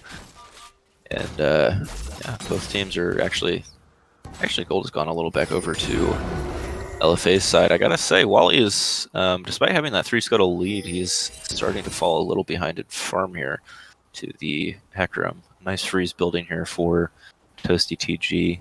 Maybe a little hard to keep it with that Tristana passive, but for now they will get... Oh, never mind, it's gone. Yeah, there is no... as Tristana, unfortunately, cannot freeze with that ability being taken. Wally actually looking for a blue steal is actually going to, unfortunately, reset it. I don't know if he got afraid of Picto being gone or what, but nothing will come of that attempt there. Oh, Monkey, that's a little ambitious. Yeah, Monkey's looking we don't want kind of that. aggressively. But yeah, you definitely do not want that as your mid laner is just backed and their mid laner is right nearby. But yeah, we'll see. I'm curious. Let's take a look at production. Can we see what the gold distribution here is? It looked like LFA was starting to nudge out elite. I'm imagining it's on TRANIMAL, but no, a little bit on TRANIMAL. Kind of the same story as last time. A little bit of lead top side, a little bit behind in the mid and AD roles. And support. Yeah, this time around it's slightly ahead for Monkey, whereas it was ahead for Bush League last time, as Bush League picked up a kill on one of those ganks, but that will not be the case this time around. Still nothing too eventful in these games, and yeah, I mean, I think both teams are looking... channeling the Hex Flash here. Oh, they will be diving in onto the Jinx here. Jinx does not have Flash, does have the heal. Oh, wow. Well played there for Monkey and Toasty to be out of vision there, jump on the Jinx, and be picking up that first kill. And in the meantime, in the top side, they are leveraging the Quirky package to go ahead and steal some of this top side farm. They're calling for a fight. Yeah, BMS is kind of collapsing sure? here. They do have to be careful here with this Quirky package. Wally will be running at him. They go on Pokemon a little bit. They're all... Oh, wait, no, never mind. I'll Take Mid does have a level advantage on Picto, but he has a package. That seems... Yeah, that's what I'm... Okay, there you go. They do not want the fight in the end. I imagine the package was close to running out. Alistair has roamed up as well. Actually, they're looking to turn this on them as Alistair is up here. They will be starting this Herald. Looks like they will turn... Oh, TRANIMAL finds Cow face first. It's like... Oh, he actually flashes to try and get that W off, but will not find it. Monkey getting very low here. The Channel comes in. TRANIMAL will go down. Excuse me, 5 members here of... Oh, double flashes coming out, double flashes to follow. Lyle's just about to go down. Lyle does not quite go down. The flash taunt in from Pokemon will just barely be able to pick up Picto. Toasty TG jumping in. Toasty TG is very low and will barely fall down to the tower shot. Did not see exactly how Wally died there, possibly. Oh, Jinx coming in and finding them. No! In the end, though, that is a 4 for 2 for BMS. Very favorable. Excuse me, TMB, very favorable trade for them, even though they will not be able to pick up the Herald. I'm a little confused. Did Udyr actually... Yeah, so Udyr did drop there. I missed when that happened, but... Yes, he did. I didn't see exactly what he dropped to, possibly a tower shot before Toasty jumped in and was tanking. But yeah, it was the 4 for 2 there. And in the end, it looks like Toasty got... I'm not sure. Yeah, I think he got 2. He's a whole 1,200 gold up. Yeah, and 1,200 may not sound like a ton, but keep in mind that's like 50% more gold. Oh wow, that's quite an aggressive play there from Monkey. using that Hex Flash, getting very close to tower. Maybe he didn't know Leona was there? I'm not sure, but that'll be... I think he thought maybe there's sort of one of those, like, sort of opportunistic things. Maybe if he's asleep at the wheel shopping, he doesn't notice. But... Yeah, possibly, but, Wait, yeah, that'll be... Oh, he's teleporting top. That'll be 5 members of TMB on that dragon. They are able to pick up the next dragon as well. We will be seeing a Cloud Soul this game. I believe that's scuttle number 4 or 5 now for Wally. TheTranimal has not been able to get a single scuttle as TMB's lanes have continually been able to collapse onto these scuttles, and it's looking pretty comfortable for TMB in this game, as they are looking at a double dragon as well as about 1,500 gold lead with both their carries sitting pretty. So actually, whoa, hang on, real quick. I just noticed there's a 30 CS lead in the mid lane as well for I'll Take Mid. Yeah, well, above and beyond. Well, yeah, that's terrifying in and of itself. But I also wanted to call out TheTranimal has ninja tabbies or whatever the heck they're called, steel plated boots or whatever. Steel caps, yeah.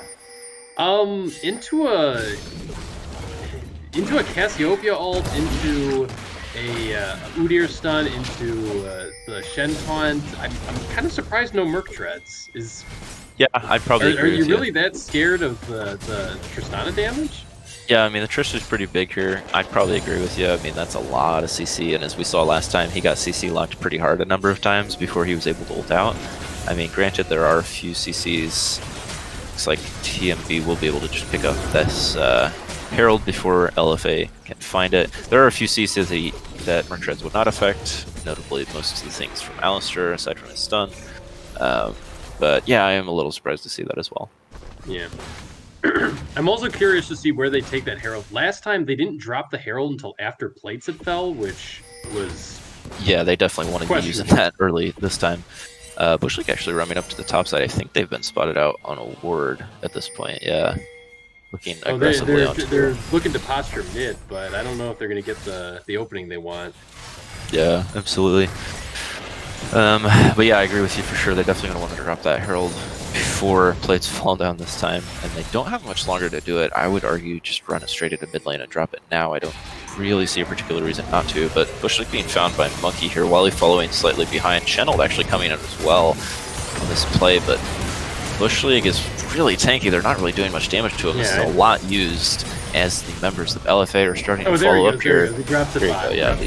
Herald is used bot, but they gotta be careful here. I mean, LFA is relatively close. It's like Lyle will be getting plenty more free time on the top side. Alistair channeling. Minions going to stop? No, it'll still charge and get those plates off. Actually, the majority of that going just to Shen. Oh, this is a death push here. They're gonna find Tokimon. Tokimon is still alive though, is not falling down. Tokimon receives the heal, and Bush League will actually go down. Well played from Tokimon there as he uses his W to block all those autos. All the damage from LFA is coming from autos off of the Corki and the Jinx, and they are just not able to do any damage after that drops. And yeah, they actually turned that around as TMB was all still in the area. They are able to find one kill back. I think they need to get... I'll just say, I mean, Lyle was in the top side long enough to get enough free time to get that turret down on its own and be yielding now a 1k gold lead. I mean, that's a slight bonus for LFA here, as they are looking pretty far behind in this game, as they're down 3k, and again, those 2 dragons still. But, you know, you gotta take what you can get here. 1,800 in the bot. Yeah, that's pretty huge. 1,800 in the bot, another 1,000 in the mid lane. Oh, sorry. 1,800 just on the AD carry. There's also a 400 gold lead on the support. Yeah, absolutely. Yeah, I mean, this is going to be looking pretty grim for LFA if they can't pick up this next dragon, which is coming up in a minute. I mean, Cloud Soul, like we've said before, is maybe not the most influential dragon soul, but a soul is a soul. 10% movement speed is pretty crazy on top of the other movement speed buffs and the cooldown on ultimates. Obviously, Shen is a champion that you really like the cooldowns from, because his ult's cooldown is so long, as well as Udyr is always fun with as fast as he already is to get that 10% movement speed buff. So yeah, like we said, not the best soul perhaps, but still pretty scary if it's going to be coming out at around that 22-minute mark here. I don't know if LFA can even necessarily contest this next dragon. I don't think they'll have a Corky package up for it, but we'll have to see. There's Leona getting picked. Yeah, Leona is found by Wally. Both members are tanky and do no damage, so nothing will happen. But actually, did they not? Wait, did that ward not get picked out by the? Oh no, they got it. They got it. Oh no, they didn't. Yikes! That's a yikes. The ward in that little that little channel up above. Oh yeah, I see what you're talking about. LFA is here, looking to. Oh, Alistar is going on an adventure. Yeah, Alistar looking for a flank. He's going to be spotted on that zombie ward up here, as well as the trinket. They're going to back off. Wally actually has used his Chemtake active to attempt to get onto TheTranimal. Honestly, that's a pretty big win for them, just to get the Chemtake active for nothing. However, they will be starting this dragon. They're going to be doing it very quickly, headbutting TheTranimal away, as they will be able to finish off this dragon before LFA can get in here. They're looking for the fight though. Bushly going down very quickly, an excellent ult from TheTranimal hitting on the multiple members. No one's really going down though, they just don't have a whole lot of damage. A big ult from I'll take mid. However, another big ult from Lyle getting the fear off onto I'll take mid as he goes down. Numbers are very low. However, Toasty TG is still alive at full HP. Jinx is forced to run away. Jinx will actually be able to get away from those traps. And yeah, oh, Corky forced to TP out as he's trying to run away. Almost found by Monkey there. Almost. Yeah, wow. What a fight. I mean, still definitely what TMB wants in terms of they've gotten that dragon and they now are on this soul point. They don't really want to be giving those kills back, as trading those kills is definitely what LFA wants. They want to be trading the 2-for-2 kills as much as possible. But yeah, the AD carries though, this is starting to spiral. It's 2,000 gold at this point. Yeah, a little over 2,000 gold, and yeah, that's again not the biggest leads we've seen. I mean, we've seen some 5k gold leads at times, but still, this is pretty early. The 5k to the 7k is pretty massive lead in the ADC lane. For sure. Notably, typically, they were able to take out Cassiopeia in that fight, so that was absolutely. That was what salvaged it from being a complete wipe.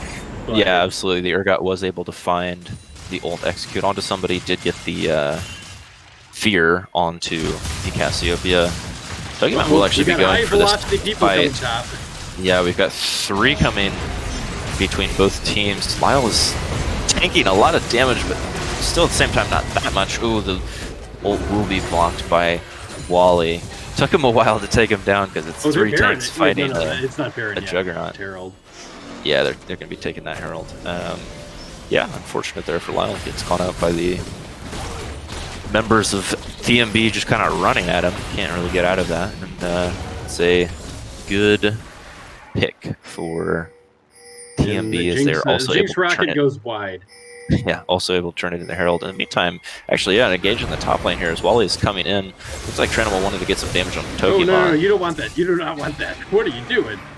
Yeah, you want to be careful here. Oh, he's actually coming up as well. Time for Monkey? Monkey's hex flashing in, but he doesn't see members of LFA behind here too. Monkey, you gotta be careful. The Bush League ult will not quite hit, but will slow him down. He will be able to catch him while he's still under tower, though. They're gonna be able to kill Monkey, but Bush League may go down in response as he's got all the members of TMB just smacking him as he goes down. But once again, as we said earlier, kind of worth it to be trading those 1-for-1 kills to be getting any kind of gold back that you can. The Herald will be going down in the top lane here to take out this outer top lane turret from LFA, but they're going to be able to kill that Herald pretty... Oh, wow, it didn't kill it! Wow. Never mind, not taking out the top lane turret. It's pretty hard to defend this. I mean, they will be able to right now with 3 members too, but give anyone the time to sneeze on that tower and it will fall down. Actually, if Toasty in the meantime, cold, they totally could go Baron right now. Possibly. Toasty in the meantime is able to take down that mid lane turret as it was very low. So the gold lead is now expanded to about 4k now here to 20 minutes. Yeah, and I'm just like kind of glancing through this.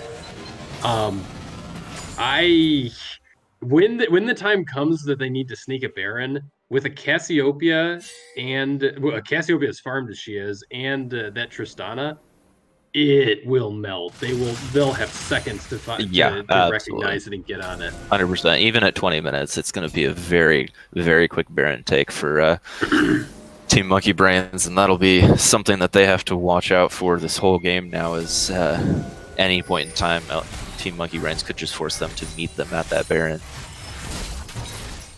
But Well, the craziest part about that is I just realized because I'll take mid has teleport, he could be bot lane and then suddenly the Baron's happening.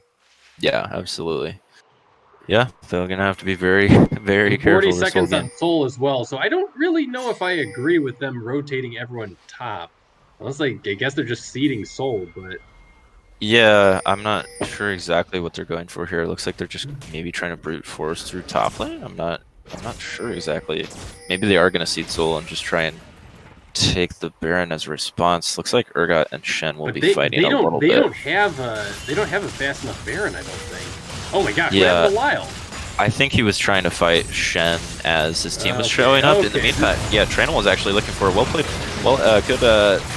knockback there by TheTranimal to interrupt that Shen taunt, and they will be able to find him with the They've got no minions. Urgot though. ult. Yeah, they've got no minions. They're going to have to leave a pretty dangerous way. They do have the quirky package here to Lyle? potentially... Lyle? Yeah, Lyle, you got to be careful. Monkey will come in. Monkey's the only one. Toasty and Uter were both on the Soul. They're going to be able to pick that Soul up pretty easily. I think LFA has pretty decidedly determined that they are not going to be able to contest that, so they give it away in exchange for the They're gonna kill lose and Baron. the turret top lane. Yeah, they might. TMB is positioning towards it. I don't know if they actually find Chaos though. Oh, this definitely might turn into a Baron. See if Chaos can get this flash off. Oh, he doesn't get the flash off. That is a hard wall to flash, and he did not flash it. I think from they the also right body point. blocked him. Maybe. I mean, he flashed from the wrong point anyways. This will be Yeah. This will be an immediate Baron start. I don't think there's anything LFA can even do about it. They're not even going to try and contest. There's just no way they can contest this, and that'll be Baron and Soul now for TMB. At 22 minutes, let's be clear. Yes, that is about as early as you can get the Soul and about as early as you can get the Baron. So we're now looking at a 4.5K gold lead with the minions, Baron-powered minions, pushing It's down actually the pretty mid lane. astonishing that it's not more than that, given just how objective dominant the Yeah, I mean that is. Oh, actually, engage here. Oh, I coming in don't from know Monkey. They're going about on to this. Leona here. Yeah, she's very tanky. Oh, excellent ult there from Leona as TheTranimal comes in with the ultimate. They are able to find one kill so far. We'll see if they're able to take more as they're continuing to chase down this team. Monkey's pretty low, but once again they have those Soul. The Jinx rocket comes through, does not find anyone. They have the Soul from the Cloud Soul, and they're able to outrun to LFA as they're looking to run away. Well played there to combo. Toasty's healing up over there. Yeah, they're not gonna get much more from this, but that is pretty good for them considering TMB did have the Baron there. One tower will be traded for one tower, and LFA gets a kill in return. And I was gonna say before, talking about this gold lead that would seemingly maybe be larger, that is the benefit of trading the kills back and forth, is you can kind of maintain a little bit that gold gap if you are getting some kills back in return, as well as I'm not sure. Chaos, be careful up there. Producer, could we see the farm again? It does not. Bovey, can we see farm, please? Thank you. Yes, so actually, those are some. Oh, okay, I see. Those see are where some this is coming insane from. farm gaps, especially Those are some mid. huge What is farm that? gaps. Yeah, but the one where they're benefiting is Lyle also has an insane farm gap on the Shen in the top lane, so that is making up for it a little bit. 70 CS. Yeah, absolutely. It's- It's a huge gap. Yeah, that's nutty. Hi, Wally. Bye, Wally. Yep, that's gonna be the matter of fact. Is there's about honestly, TheTranimal has decided to go full tank on this Hecarim, which means there are now 5 tanks in this game. And he has Chem Tank on that. Yeah, he does. Have There's, not seen that before, let's be clear. Yeah, there's 5 tanks in this game, so I think we're going to see a lot of that throughout this game. Two tanks walking into each other, smacking each other a little bit, and then walking away at full HP because they do no damage. Producer, what's the timer on the Elder Drake, just so that we can get the full gamut? 2 minutes and 30 seconds? What on earth? 2 minutes coming in on this Elder Drake. Uder is actually finding Lyle in the top lane. If we could get all the way up there, maybe soon here. Lyle's flashing away already. but he's got 3 members of TMB on. There's no way he gets out of this. He will be dying. TRANImal trying to get pretty close. Actually, Monkey finding TRANImal. The flash from Wally comes over and stuns him, but he's taunted as his... he's taunted as his ult completes. Altic Mid goes in for a flash play. Monkey goes in for a play as well. This could possibly be the end of the game. The Channel is coming out onto Monkey as the backline is able to kill off Bush League. Picto is barely able to almost get out. Picto is not able to get out, is able to finish them off with this huge lead. This will at least be an inhib. This may be the end of the game, as that is a huge wipe, a clean 5-0 ace for the side of TMB. I mean, there's 10 seconds left, and with the Urgot ultimate, they could potentially pick somebody to start things off. Yeah, this would be... Is not... Yeah, this is going to be an ambitious attempt to end, as the members of LFA are going to be up right now. They're going to finish that turret off pretty easily. Pokemon will go in for the taunt. Monkey trying to save his team now, as Monkey will go down. This is what I'm saying, is ambitious to try and end there with your low health bars, as LFA is coming back up. Ooh, a big taunt from Pokemon there to save the rest of his teammates from... Ooh, Pokemon's not even dead yet. TRANImal actually will be going down to Toasty, as Toasty's damage is huge. Pokemon will finally go down to the back line. And yeah, that'll be 2 kills over to LFA for 1 for TMB. And with that, honestly, I'm not sure exactly how close we're to the drag, but maybe LFA could force... No, it's way too long away. 55 seconds. Yeah, way too far away. So they do get the tower. That's the worst possible inhibitor to lose right before Elder. Yeah, absolutely. Probably kind of worth it for both teams in the end. I mean, it is good that they managed to pick up another Nexus tower as well as not give away shutdowns, whereas LFA is happy to get a couple kills back in response to that overstay. Quirky package was just used. I imagine it's going low on CD there, so there will be no Quirky package up for this fight. I also want to just make a note here that, listen, I haven't been a fan of all of his... Monkey's actually finding Chaos out. Chaos is forced to flash away. That's what we were talking about with those those chem tanks, as they're just kind of running at him. No one was there in front of... Oh, actually, they're engaging in on TRANImal. TRANImal actually had to ult away there. Oh, and Monkey flashes in onto Lyle. Lyle is thrown back into the team and is immediately destroyed. That will be Elder for sure for TMB, and it looks like TMB will actually be able to close this game out with this Elder if they are able to just get up to that top wave and shove right in. Let's not curse him here. We saw what happened last time they got Elder. I don't know. They're up 8k. They have Soul. They have Elder. I am not seeing a way. Pretty soon. Yeah, they may just go for Baron as it is coming up in 10. I'm not seeing a way for LFA back into this game. They are massively behind. It's like, this is one of those cases where the gold doesn't tell the full story. What is it? 5 dragons, 2 barons, and both Rift Heroes all went TMB's way. Yeah, I don't know. I'm seeing a pretty convincing story here right now. I mean, it's about a 10k difference, and the top inhib is down. Yeah. Let me rephrase that. Let me rephrase that. It is a convincing difference, but when you list out all those objectives they also have, it's almost deceptive how small it is. It's 10k, Britt. It's 10k. I know. I will say LFA did manage to get a little bit back here and there with trading that top tower for the last dragon. Well, looks like they will be attempting a death bush here. Monkey will be walking into it. He spotted it out. Good Monkey play. sees it on the sweeper and is able to just walk away. Death brush will not come with anything. Not even the number they wanted to find in that death brush anyways, so... So I also just want to call out, I haven't liked all of his engages under turret. Oh, Monkey's actually channeling... No. Okay, never mind. I thought he was channeling X-Flash into the base there. Like, that would have been bold. Yeah, absolutely. But that is exactly where I was going with that. I haven't liked all of his under turret engages, and a few of them have been overly ambitious, but he has been clean on these Alistar plays. Like, just confidently flash queuing, flash W queuing. The man he knows he's got a lead. He knows when Jinx is a little too far up. Actually, the engage coming in. Jinx is going to be a little too far up once again. Immediately goes down the channel, coming in on Wally. TheTranimal trying to cut off his team here. Picto in the base trying to fight back. This Elder Drake is just going to be too much. They're going to be able to bring down these members of LFA, and TMB will... Oh, that's a lot of damage on the mid, but will not matter here as Pokemon jumps into base for no reason. But TMB will be able to finish off LFA in this game with honestly a pretty decisive victory. I mean, it was kind of close throughout the game, but TMB just had a slight lead the whole game that they kept the whole lane and kept the whole game. Every single objective. Yeah, every objective is just slowly expanding this lead into more and more and more. And yeah, pretty convincing victory there from TMB.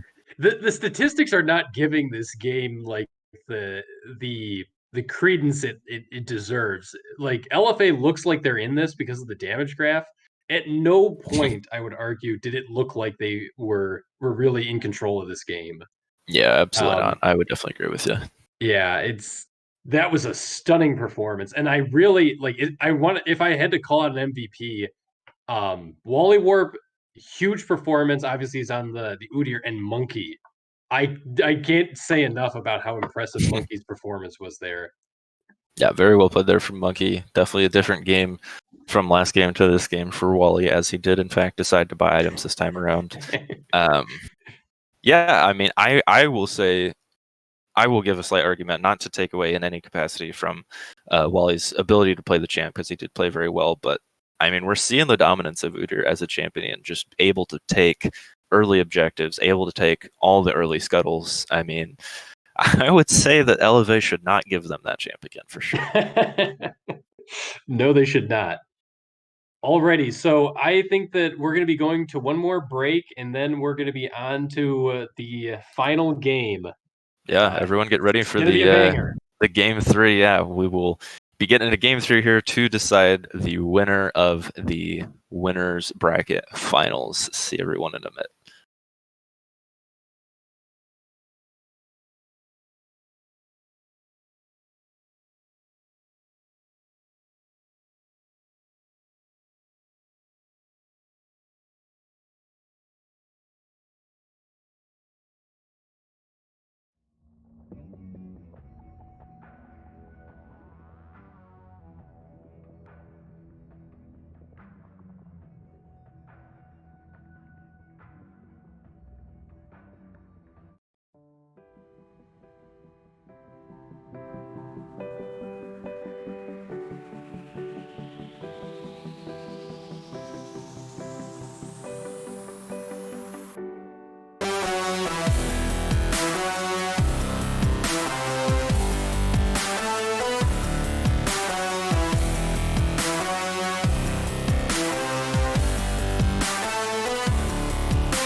Welcome back, everyone.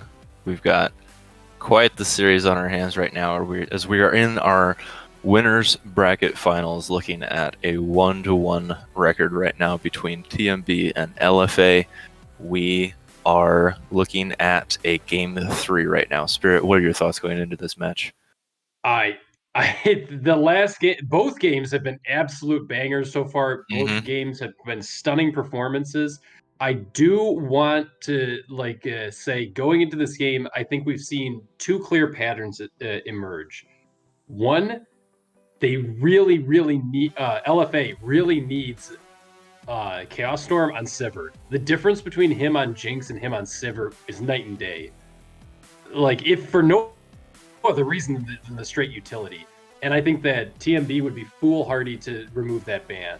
Like, yeah, I'd have to agree with you. His Chaos damage was non-existent. Yeah, Chaos definitely looked much more comfortable on that pick. It's definitely a much more safe pick as well for when Monkey's trying to flash on him on repeat. Notably, in this game, we will see LFA on the blue side for the first time, as the first time around they had side selection, they elected for the red side instead. So we'll see if TMB does switch up their bans this time around. I would probably expect them to. I'd be surprised if they give the Udyr to TheTranimal, as it is still just such a strong pick right now, but we'll see. Ooh, actually the Tristana ban away from Toasty here. That's interesting. It's a bit of a surprise, honestly. I'm expecting to see the Morgana ban be dropped, honestly. I don't think I don't think prioritize that. Yeah. Monkey is, I'll be honest, Monkey has told me before that Morgana is not actually that strong of a champion. He will gladly take the Morgana bans all day, but like and I think we've seen that, is like he has a very wide stable of champions that he can pull from and play at pristine. Oh, yeah, and Druid Avatar ban. Are you kidding me? Very Leaving interesting. the Diana open. This is fascinating. Yeah, absolutely. Yeah, Diana. The Udyr ban could come through here now. I think it's got to be an Udyr ban. I mean, they can't give that champ away. I would be surprised if they didn't ban it, and if they do ban it, or if they don't ban, excuse me, I would be surprised if LFA does not first pick it. Yeah, there it is. Absolutely. Which means in terms of first pick over here, I'm curious what LFA goes for. They may attempt that Gnar pick away that they seem to want to do in our non-existent draft from earlier. I suppose it's. But we'll see. Interesting. Actually, electing to go for the attack room first pick, which I mean, it is TheTranimal's. Oh, what? Instead, they are in fact giving Bovie a heart attack and going for the Urgot pick. The Urgot hat trick. What on earth? I mean, Lyle's been good on Urgot, but he's good on a lot of champions. Like, I don't understand this this prioritization here. Yeah, I don't totally understand it myself. I think they're probably just wanting to first pick top, and it's they are going to take the more. Oh.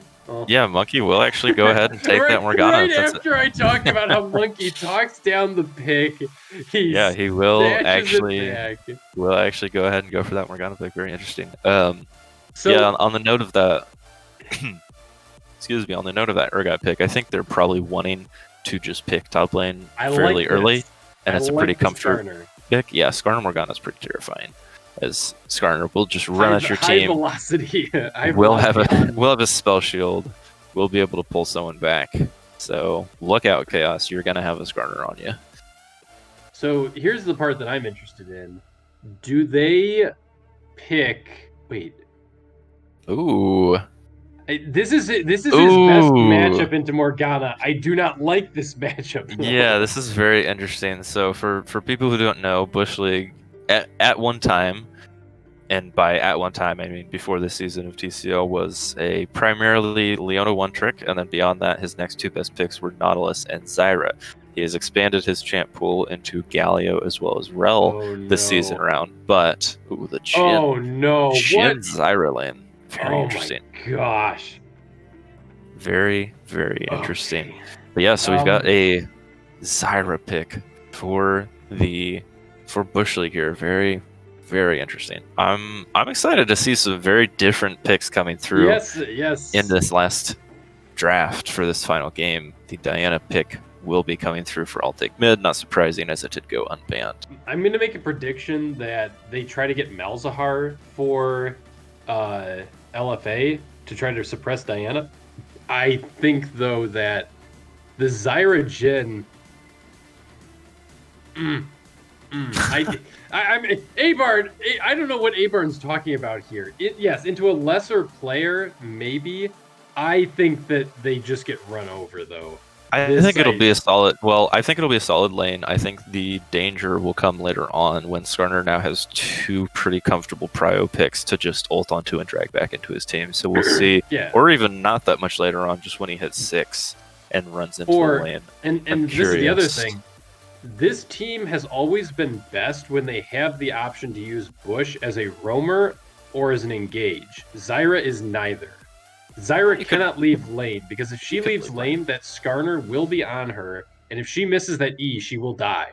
Well, I mean, if LFA tends to roam as a team, right? So, like, if she leaves through the back of her lane and roams up towards mid with TheTranimal as an escort, then I could see potential roam. Or if she just heads straight from lane to like top lane or something. I don't think Zyra's a good roamer, though.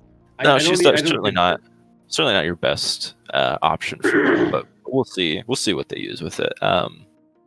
Not surprised to see double ban here onto Picto. I am a little surprised to see the Kassadin ban, not just this game, but I believe we saw it earlier. If not, we saw it in the... You must have a killer Kassadin that we haven't seen.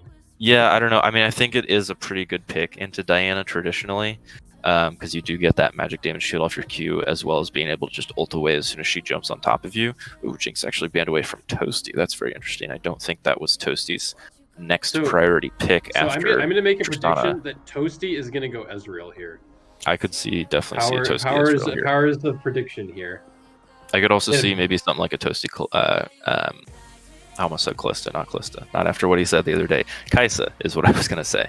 We might see. They're actually going to leave Toasty to have the final pick. Instead, they're going to give Shen to Tokimon to match Lyle in the top lane. Which that actually worked decently well last time. Yes, he lost He lost an absolute avalanche of farm, but it didn't make a difference. That's what I was going to say. I will say it didn't make a difference in that game. Oh! What? The Urgot jungle? It's either Urgot or Darius jungle. I think it's Urgot jungle. Wait, what are we? Or it's Trundle jungle and maybe an Urgot or Darius mid. Yeah, this is some interesting stuff. We might be seeing Picto on Darius into Diana. Cheese grater, because there's some cheddar coming out. Yeah, Darius into Diana is pretty abysmal for Diana. This is the Vayne auto lock for Toasty. Oh my goodness, we've got so many picks coming out here. Oh no! I think Lyle and Picto. Well, okay, so we'll we talked about like Skarner not having his pick of the litter with those two high priority targets. Darius and Urgot, I don't know exactly if you really want to be. Yeah, I don't know. I don't totally know what to think of this. TheTranimal's team has come some prime quality Gouda cheese right there. Yeah, TheTranimal's team has come up with some quality cheese right here. Some finely aged cheese. The only thing unusual from the side of TMB is that Vayne pick, which isn't even that crazy.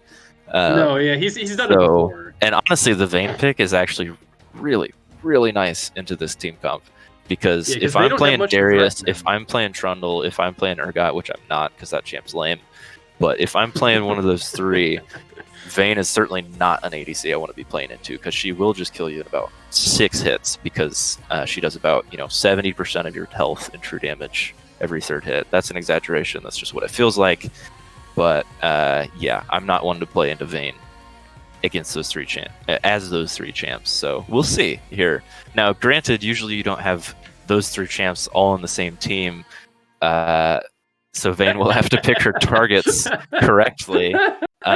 Yes, Mama Knowles, this is spicy. This is pepper jack absolutely. cheese that you're seeing right here. Very, very spicy. I do think this is interesting, though. LFA, despite it being very cheesy, despite it being very unusual, they are getting some very, very comfortable lane matchups, right? Like the Urgot and Shen we saw last time is maybe not like necessarily a huge counter one way or another, right? Like it's generally a skill matchup, taking trades at the right time, etc., etc.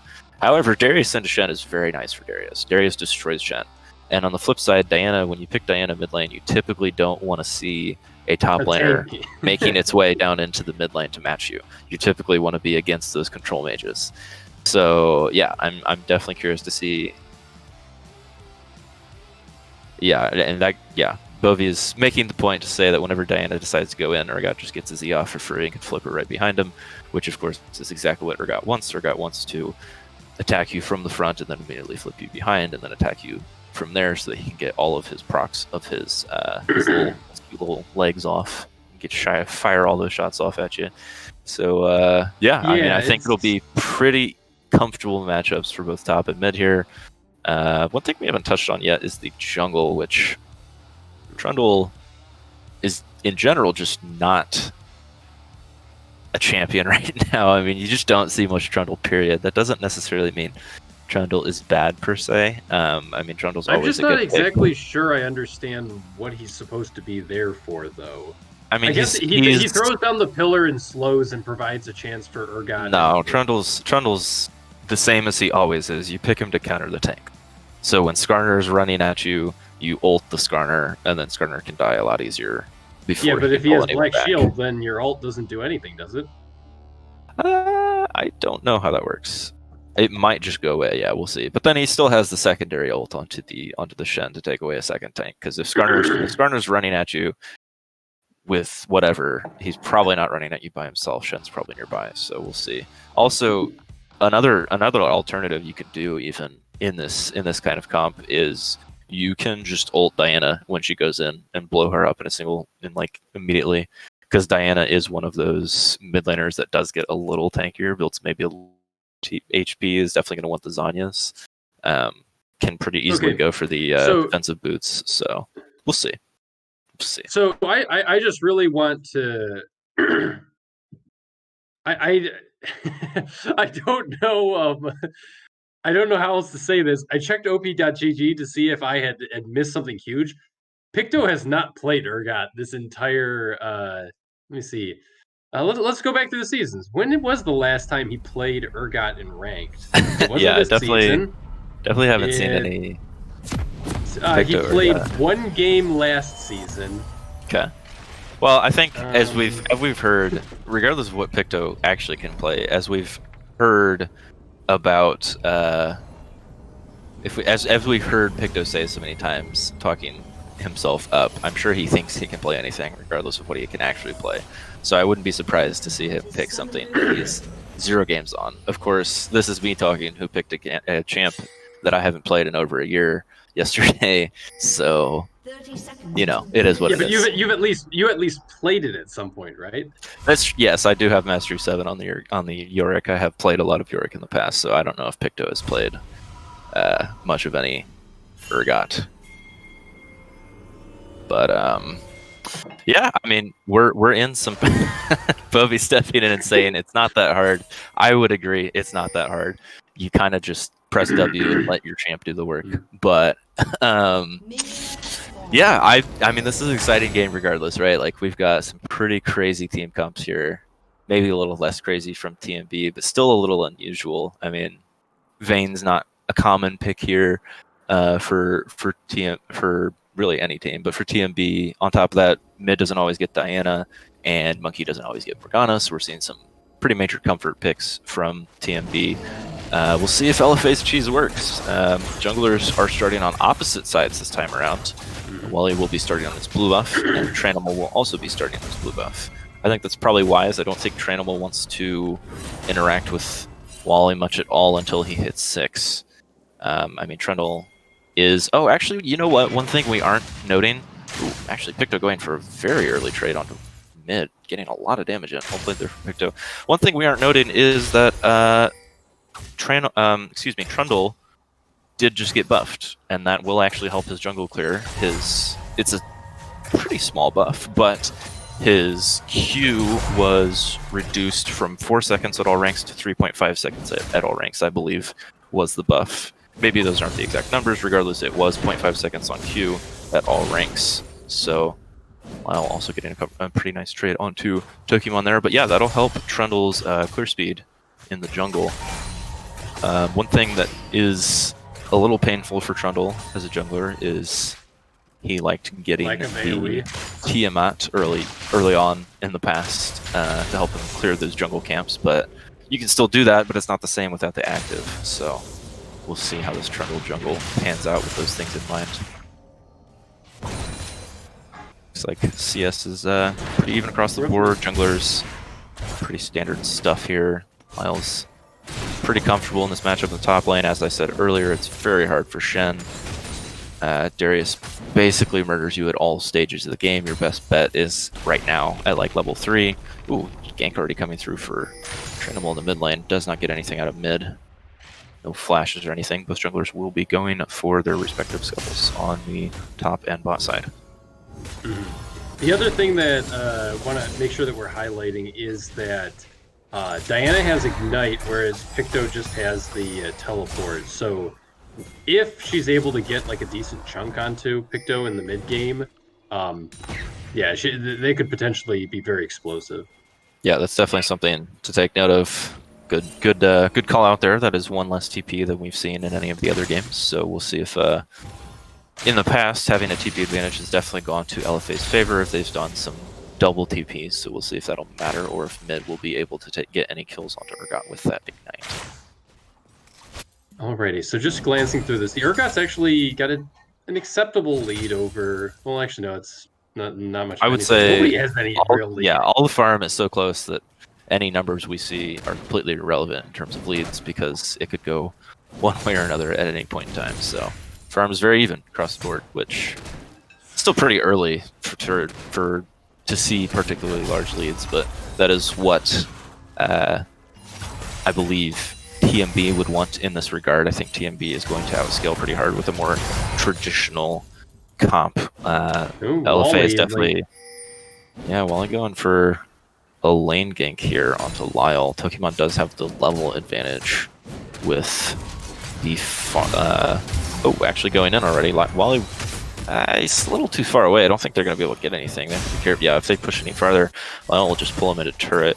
Toki maybe going a little early, but at the same time it's fine because, you know, not totally waste Wally's time, get the little advantage of him being in lane, get a little health advantage, I would say. Ooh, TheTranimal going for the very, very early dragon. Yeah, TheTranimal seeing the Skarner already in the top lane. Tokimon actually looking for a very aggressive roam down here. Ignite comes down on the Picto. Yeah, TheTranimal nearby on this dragon. Picto kind of leading him right to it, but the bot lane from LFA has left. This is going to be an interesting fight here. Elfbars are very low on LFA. They need to get this dragon regardless of whether kills happen. They do get it. Everyone's going to need to get out now as there's 5 members. Oh, actually, Lyle has TP'd down. Lyle's TP'd down and actually gets a kill. Sorry, I was watching the back to that. Lyle is completely by himself here, 1v4. He's not 6. He's not 6. Did get a kill already, but is not 6 at all. I imagine... I didn't see it because I was watching the back of the fight. I'm guessing Picto failed his flash over the wall there. No, he flashed, but he still had his W up, so he immediately shot the blast cone, just firing back in. Oh, nice. I didn't see tragic. That. It was hilarious. bad. Best mid laner in TCL, by the way. So, yeah. No. Yeah, probably not worth it in the end for LFA. They do get the early dragon, which is important. Lyle did TP down and pick up a kill for himself on the backside of that fight, but does go down in the end from it because his team was not able to stay and support him. I would say if there was no TP from Lyle and if Victor was able to flash out, wow, Chaos actually just straight up caught here as Wally is here to support. Chaos just immediately dies. Had no sums up left from that last fight, it would appear. So, yeah, just got caught and died. Teach me your ways, monkey. What the heck? Yeah. But anyways, I was just gonna say if Lyle had not TP'd and if Picto had been able to just flash out and be fine in that fight, I would say it'd be very worth it for LFA as they trade for the dragon for a first blood. But you know, not what happened. Not what happened. But yeah, I mean, I would also suspect that Morgana is probably getting very close to her ward at this point. Morgana is one of the easiest champions to finish your spell thief set, John, just because you can always like land the W for the quick poke. Right. Mid with some major emote spam right here. Not surprised to see that. He's always been actually going for early trade and Picto ease towards him. He's not gonna be able to find him. Wally here to support. Actually, Wally hadn't been there. He may have actually been able to find it. He did a lot of damage to mid there, but they will be able to find that kill and get another kill onto I'll Take Mid. And this is, despite that first drag, looking very comfortable for TMB as they are already amounting to about a 1.5k gold lead. And you just have to consider that if he can do that to Urgot, imagine what he's going to do the second he gets onto that Jhin or Zyra. Yeah, it's not absolutely. going to be remotely that close. Yeah, this is not where you want I'll Take Mid's Diana to be at right now. Is already on 2 kills at 8 minutes, especially with your assuming that it was supposed to be a counter pick to the Diana already being 0-2. That's definitely not where you want to be. Lyle is getting a bit of a farm lead here in the top lane as he's already up 7 and does have this big wave with him. However, Wally in the area, not actually going to look for this gank. Looks like he may go ahead and possibly try and start up this Herald. TheTranimal kind of supporting mid here. Mid is mid might actually just kill Picto. Picto going down. Actually, the Shenel is coming through from mid as well, and TheTranimal is not able to find mid in response to that. Bushleg is roaming up here in attempt to support this. Wally is still just on the Herald. Actually, both bot lanes from both teams have decided to come up and roam to this, leaving bot farm to just die sadly on its own. Nothing going to come of the roams from the bot lane. Mid once again spamming his emote. Yeah, this is not what you want to see from the best mid laner in TCL. Already 0-3-0. Herald does go over to. This is why you don't give Diana over. yeah, I would agree.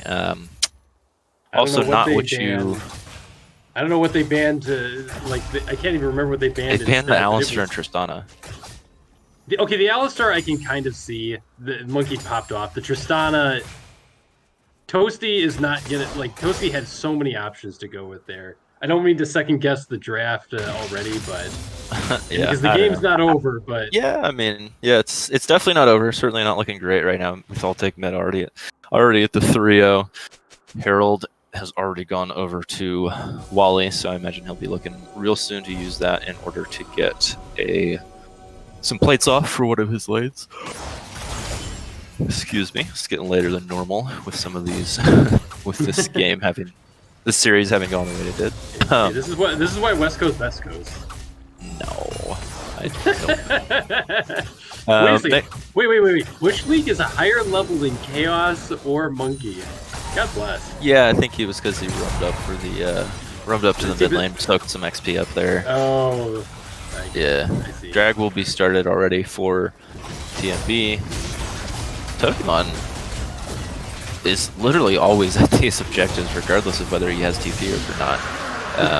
Well, he does have the wave push, and it looks like it's being frozen on him. Yeah, I mean, yeah, he's been doing that in all the games, which I definitely get it. I mean, in a closer game, that might not be advised if you're giving so much over to Darius. But yeah, TheTranimal is actually going to be found by Wally. Will immediately ulted, flashes out right away. Togeman will actually land the taunt. They're getting dangerously close to the turret though. Cannot continue this attempt at a 3v2. Monkey actually did roam up as well in an attempt to support that. Nothing will happen aside from trading a couple ult cooldowns as well as a flash. And it looks like Lyle has to break his freeze at this point. There's too much. Yeah, I mean, I would say as long as Shen was down there, you want to break this freeze way sooner and already be at the tower. Lyle is looking for Togeman here. Oh, actually, TheTranimal will be coming up to support as well. Lyle already, or excuse me, Tokimon already flashes away. Good flash there from Tokimon. Oh wait, Diana. Yeah, Diana's found Urgot here. Diana has to be careful as TheTranimal is coming back down, and I believe they did see Bush League roaming up through the mid lane there. Yeah, looks like they may look to 3-man dive Chaos here. In the meantime, Chaos has to be very careful. Definitely has no way out at this point. The Herald is also already being dropped. Chaos will undoubtedly die here as he is just straight up dove. Right target tanking on Wally. And yeah, they're able to pick up a pretty free kill there as Bush League has left Chaos. They're able to drop the Herald in the bot lane as well in order to get plates on that tower. Bush League practically 2v1 in mid lane against all take mid at this point. Wouldn't think the best mid laner in the league would need to have his support babysit him, but he is. Sorry if I'm giving him a hard time about that, but he's been saying it nonstop for the past 3 weeks, so I have to give him a little bit of a hard time. But yeah, this is not what LFA was probably hoping for with this draft. Looking pretty decidedly in TMB's favor. I mean, they're looking at they got another 4K gold lead. chart. Oh, the flash already. Oh, wow. Flash coming in from Wally.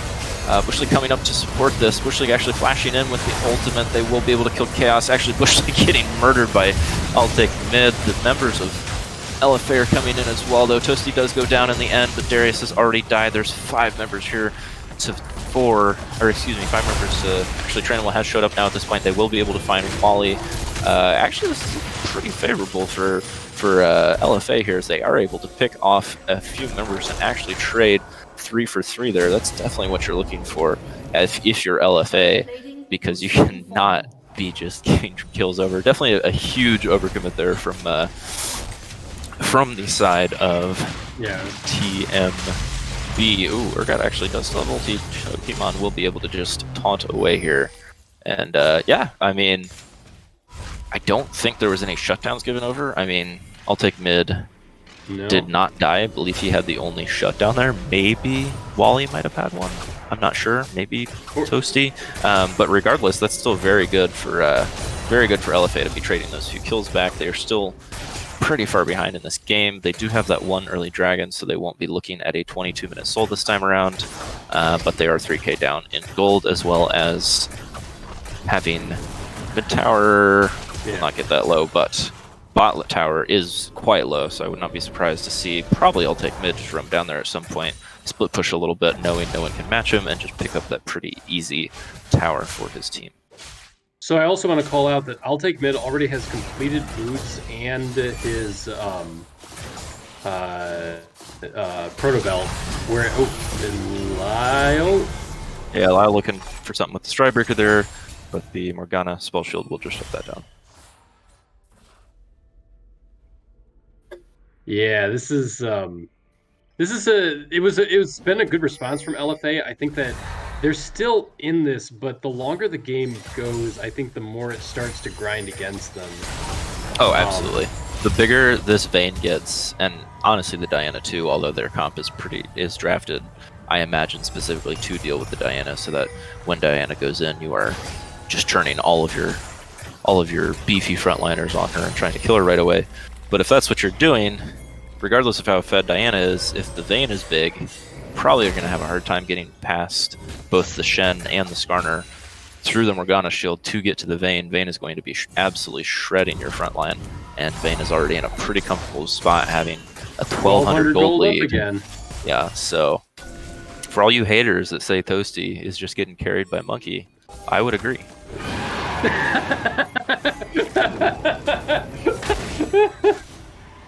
Anyways, LFA is actually... I got nothing else to say to that. LFA is already to this Infernal Drake. Actually, very well played for them to be here so soon. They're going to need to finish this off soon. Bush League's going to get murdered by the Diana here. The Shen ult comes in on top of the Diana. Red team actually steals the Infernal Drake. Urgot will go down to the back. Lyle desperately trying to get a kill onto I'll Take Mid. Doesn't even finish him for that shutdown. Oh, Chaos caught out. Ooh. Oh, actually, Darius will kill him with the bleed there in the end, so by no means worth it in any capacity for LFA. However, they did get a little something back from that shutdown. They lose the drag, get the drag stolen away. What an extreme I'm not exactly a sure how turn of Pokemon events. stole the dragon. I'm not sure either. But what a turn of events there from LFA. It looked good for LFA there to be on top of that dragon right away, but just the response from TMB to be right behind them with the Shen ult on top. Very well played. Looks like Wally, they get the mid tower, and Wally will, on top of that, be getting the Herald for his team. That'll be Herald number 2. I swear, A total of 4 objectives to 1 now for in terms of non-tower objectives for TMB. Yeah. And I couldn't believe that Diana survived for that long. I assume, wait, no, Toasty, I guess Toasty probably didn't have heal to rescue her, but I'm not sure what she was doing to, like, just barely stay in it. Probably Triumph procs. I think he had his shield up. I think he yeah, I think he had his shield and it saved him for a minute, but yeah. Mama Knowles properly calling us out for that, because as soon as we start like crap talking Toasty, he immediately picks up a triple kill to shut us down. Hey, you know what? I'm gonna keep doing it. I don't care.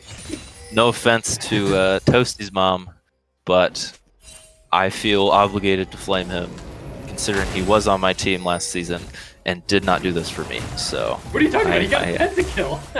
Yeah, and Spirit, we were the first team out. What are you talking about? This is true. So yeah. Anyways, enough of the sad memories from last season. Enough of the reminiscing. Wally doing some funny moves. Oh, Wally actually looking for a flash over in a bush league. We'll just trade flashes. Was not in range to get the ult off right away.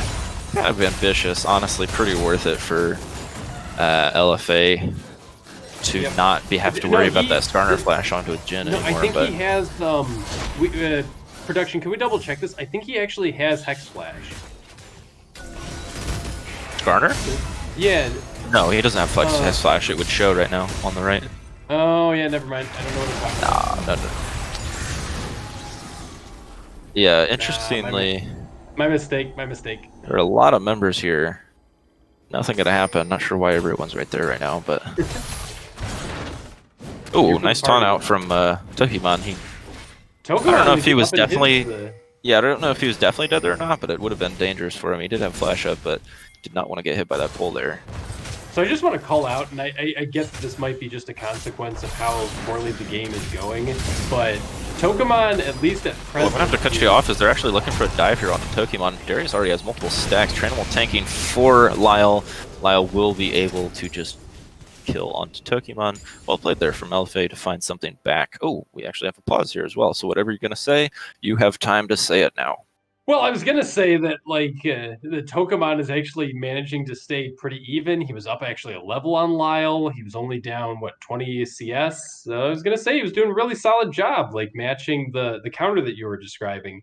And then he proceeds to get dove. And, I mean, I don't know that there's much you can do about that. Yeah, in his defense, there's basically nothing you can do there as a Shen. If a Trundle is going to come in under your tower and ult you and tank the tower for the Darius while the Darius is just killing you, your best bet is to attempt to flash ult the Trundle while he's under, flash taunt the Trundle while he's under tower. But yeah, no, there's not really much you could do there, especially when Lyle already had a few stacks on him, was able to take him down pretty quickly there. But like you were saying, I mean, that's his first death, so did not has had a pretty decent game here. I gotta say though, I would have liked to have seen Lyle be a lot more ahead than he is, primarily in that I'm looking right now at that tower and it's not particularly touched.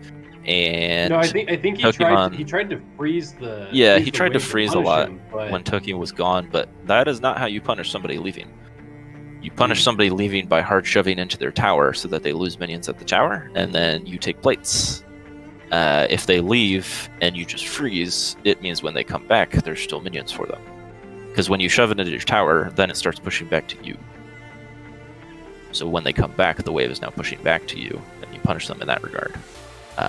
But that's not what happened to Tokimon this game. Not at all. And production, do we have any word from the teams as to what the pause is regarding?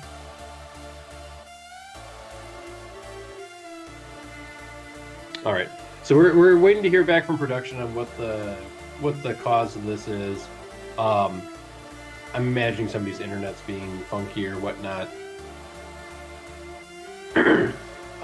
While we're waiting, it's I'm not going to say it's an insurmountable gold gap, but at 20 minutes being down 4.5K is certainly not where you want to be, especially on a comp that, to a certain degree, has a ticking timer on it. Let's put it this way: if Chaos Storm had shown himself to be like a more aggressive and adept carry on Jhin in the past, I think that look a little bit better, just because Jhin can scale up, he can do lots of damage, he can potentially still be a major contender. But Chaos Storm has never really been his team's hyper carry, and Toasty decidedly has. And on that late game monster of Vayne, I'm just not sure. What does LFA try to do at this point? That's a great question. Try and get what little back they can in little places they can, and make sure that TMB doesn't get that Infernal Soul, because if they do, they basically have no chance in this game. With as big as Diana and Vayne already are at this point in the game, you definitely do not want them getting that Infernal Soul, because, as I was saying before, Vayne's already going to shred your front line. She's just going to shred it even faster. So, yeah, we'll see if they can manage to prevent any more of those Infernal Drakes going over to TMB. TMB is, of course, looking pretty comfortable in the game right now, as they're up about 4.5K and 2 towers and 1 Drake up to 1. But yeah, I mean, LFA is doing a little things here and there where they can. I mean, it was looking, I would say, aside from that dragon play, it was looking more grim until TMB did overcommit in that bot lane. I mean, if they do that again, LFA may be able to claw their way back in a little bit. LFA did just find a kill in the top lane, and looking at the map right now, I know Twitch chat cannot see the map right now, but all alive members of TMB are currently in the mid lane, whereas TheTranimal and Lyle are in the top lane. They could definitely push down that tower, potentially getting that back, but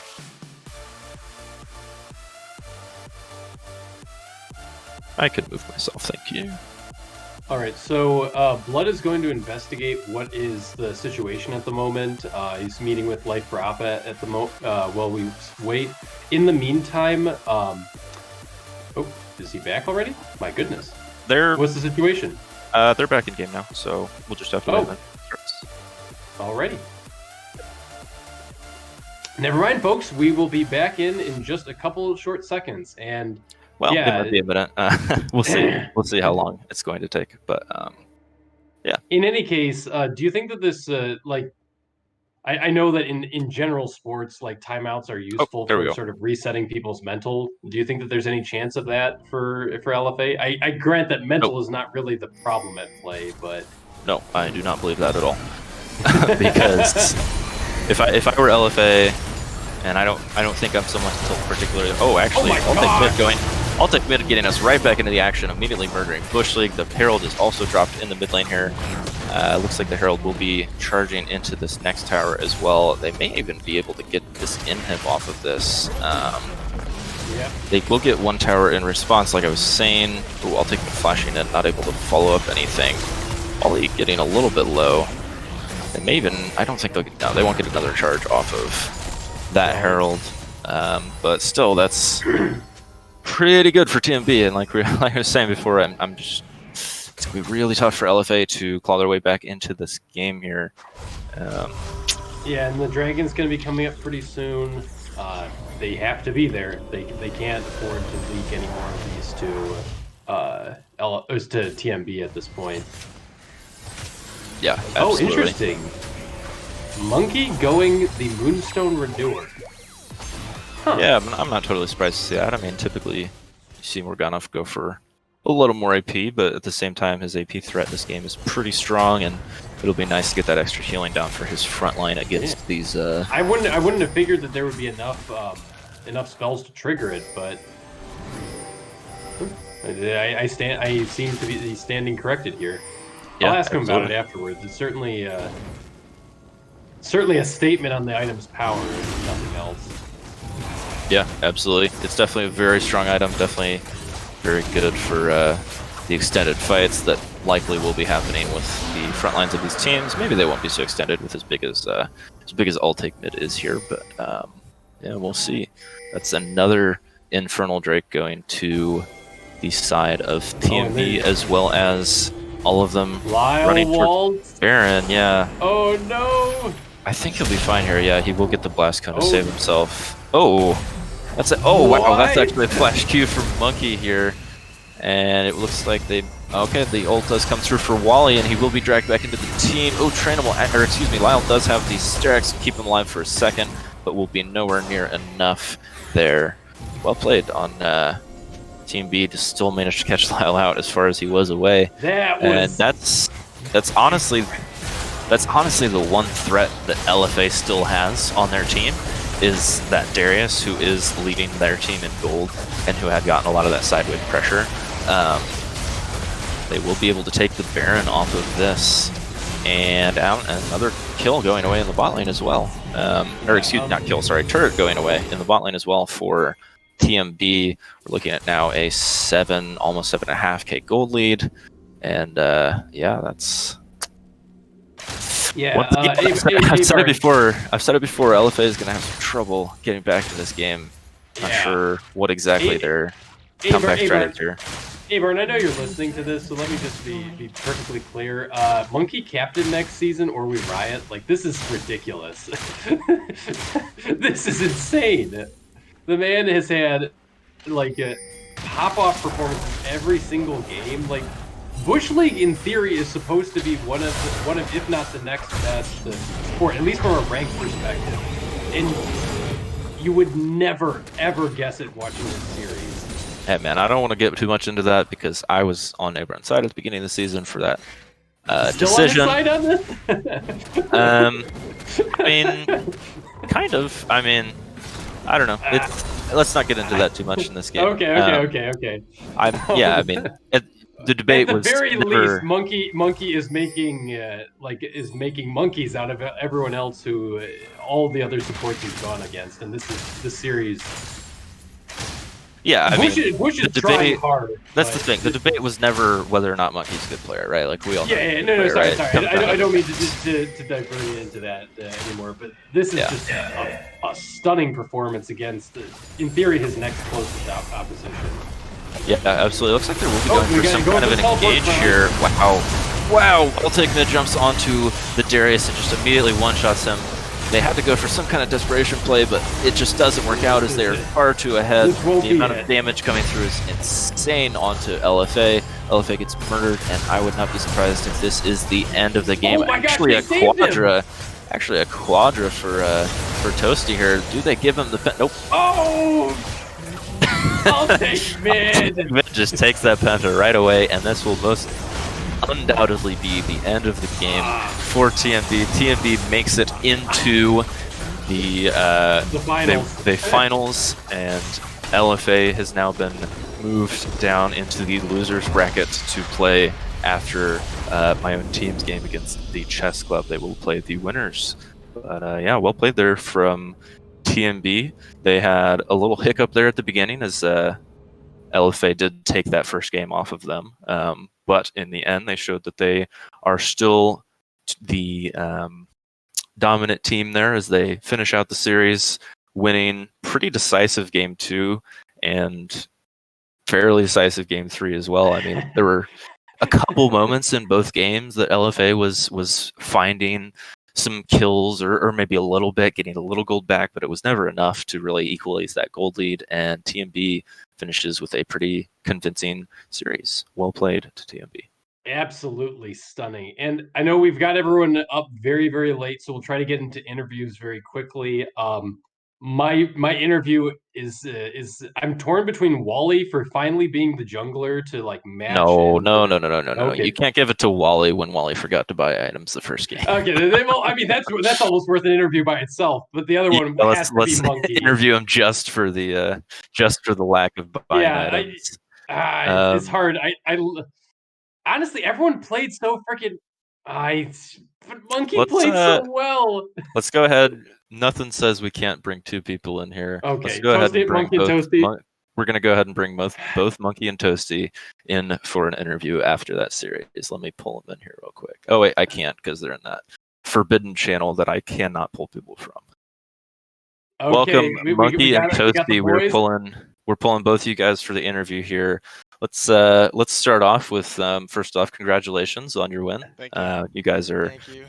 in the finals here. Let's I think first thing I want to ask is what was your guys' I guess mental state as a team going into this just crazy night we had where we started an hour and a half late and had like multiple drafts that we went through. What are your guys' thoughts about all of that? Well, Blood, I think the answer is pretty simple, and it comes with 2 words, okay? It's bot kingdom, okay?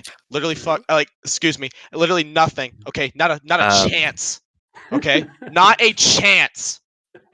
Doesn't exactly answer my question, as Bot Kingdom is not So, I think I told my mental team to be state. chill pretty much and like calm down and we got this. And like when we lost the first game, it was pretty bad because we didn't have any damage, I think, and I think Eli went what the item's called. But like it freezes Everfrost? people. Yeah, Everfrost. Yeah. Instead of Leon's tournament, he had he stole the item and bought Leon's tournament. I'm like, what the hell is what are you doing? I didn't see We that. missed this. Actually, about game 1, let's what was going through your guys' head when all of a sudden you hear that your jungler had been executed? Well, okay. At what point did he realize that he didn't have his item? Well, I'll be honest with you. So my homie, alright, this isn't the first time that he's trolled me in the 3 years that he's been playing competitive with me. I love this man so much. God bless him. He just kind of like, he didn't say anything, and he was like, "My God, I don't have any items." And I was like, I looked, and I was like, "Oh no!" When exactly was that? Was it after he had already taken the red? It was literally as he took the red. He was like, "Oh, I don't have anything," and I was like, "Well, you know, we're all human. It happens." Like, yeah, I would definitely. Why didn't he just recall though? no, okay. My boy Logan, he does not back down. Okay, he doesn't back down at all. When he thinks he can take something, he can take it. And unfortunately, you know, what did he execute to? Was it? Gromp. It was Gromp. I knew It it. was Gromp. He went red to Gromp and got the Gromp to about half HP before he died. It And wasn't. then Panda had to help in the jungle after. Yeah. Okay, so no. the Okay, room doesn't help. Oh, and that reminds me. He typed to us. He was like, "If I don't get a leash right now, I'm not ganking at 6." And we were like, "Okay." Nice. Yeah. It was fun. It was fun. All right, but well, let's move on from that. You guys obviously did lose the first game, and I will say that obviously does not help in that regard at all. What was your kind of your thought process going back into the remaining 2 games, knowing that you have to come and win the next 2? Well, Monkey, I'll let you answer this one. in my opinion, when I pick Leona, honestly, I don't think Leona's that great, honestly. Dude, Alistar is insane of a champion. That champion has to be banned.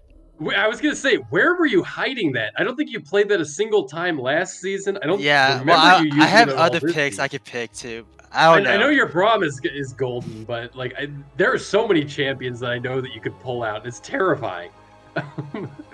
But All right, so that was a highlight reel. That was an absolute highlight reel of a game. Yeah, it was. Honestly, for both of you. But I couldn't stop screaming your praises, Mikey. That was insane. Yeah, no kidding. How about game 3 when what did you think about the sudden? I know we were pretty shocked as from the caster side of things to see both the Tristana and Alistar being banned into game 3. Maybe expecting an Alistar, as Chaos did seem to have some trouble with it. With I expected it, honestly. Monkey continued flashing. I was surprised though to see both those bans and then giving you the Diana and Morgana that they had been banning both of the previous games. As soon as I knew that they banned Tristana, I knew I had their number. I'm not even kidding. As soon as they banned the Tristana, I said to Monkey, it's either Ezreal or Vayne. Dude, he Ezreal. wanted to play we were calling the Ezreal, but.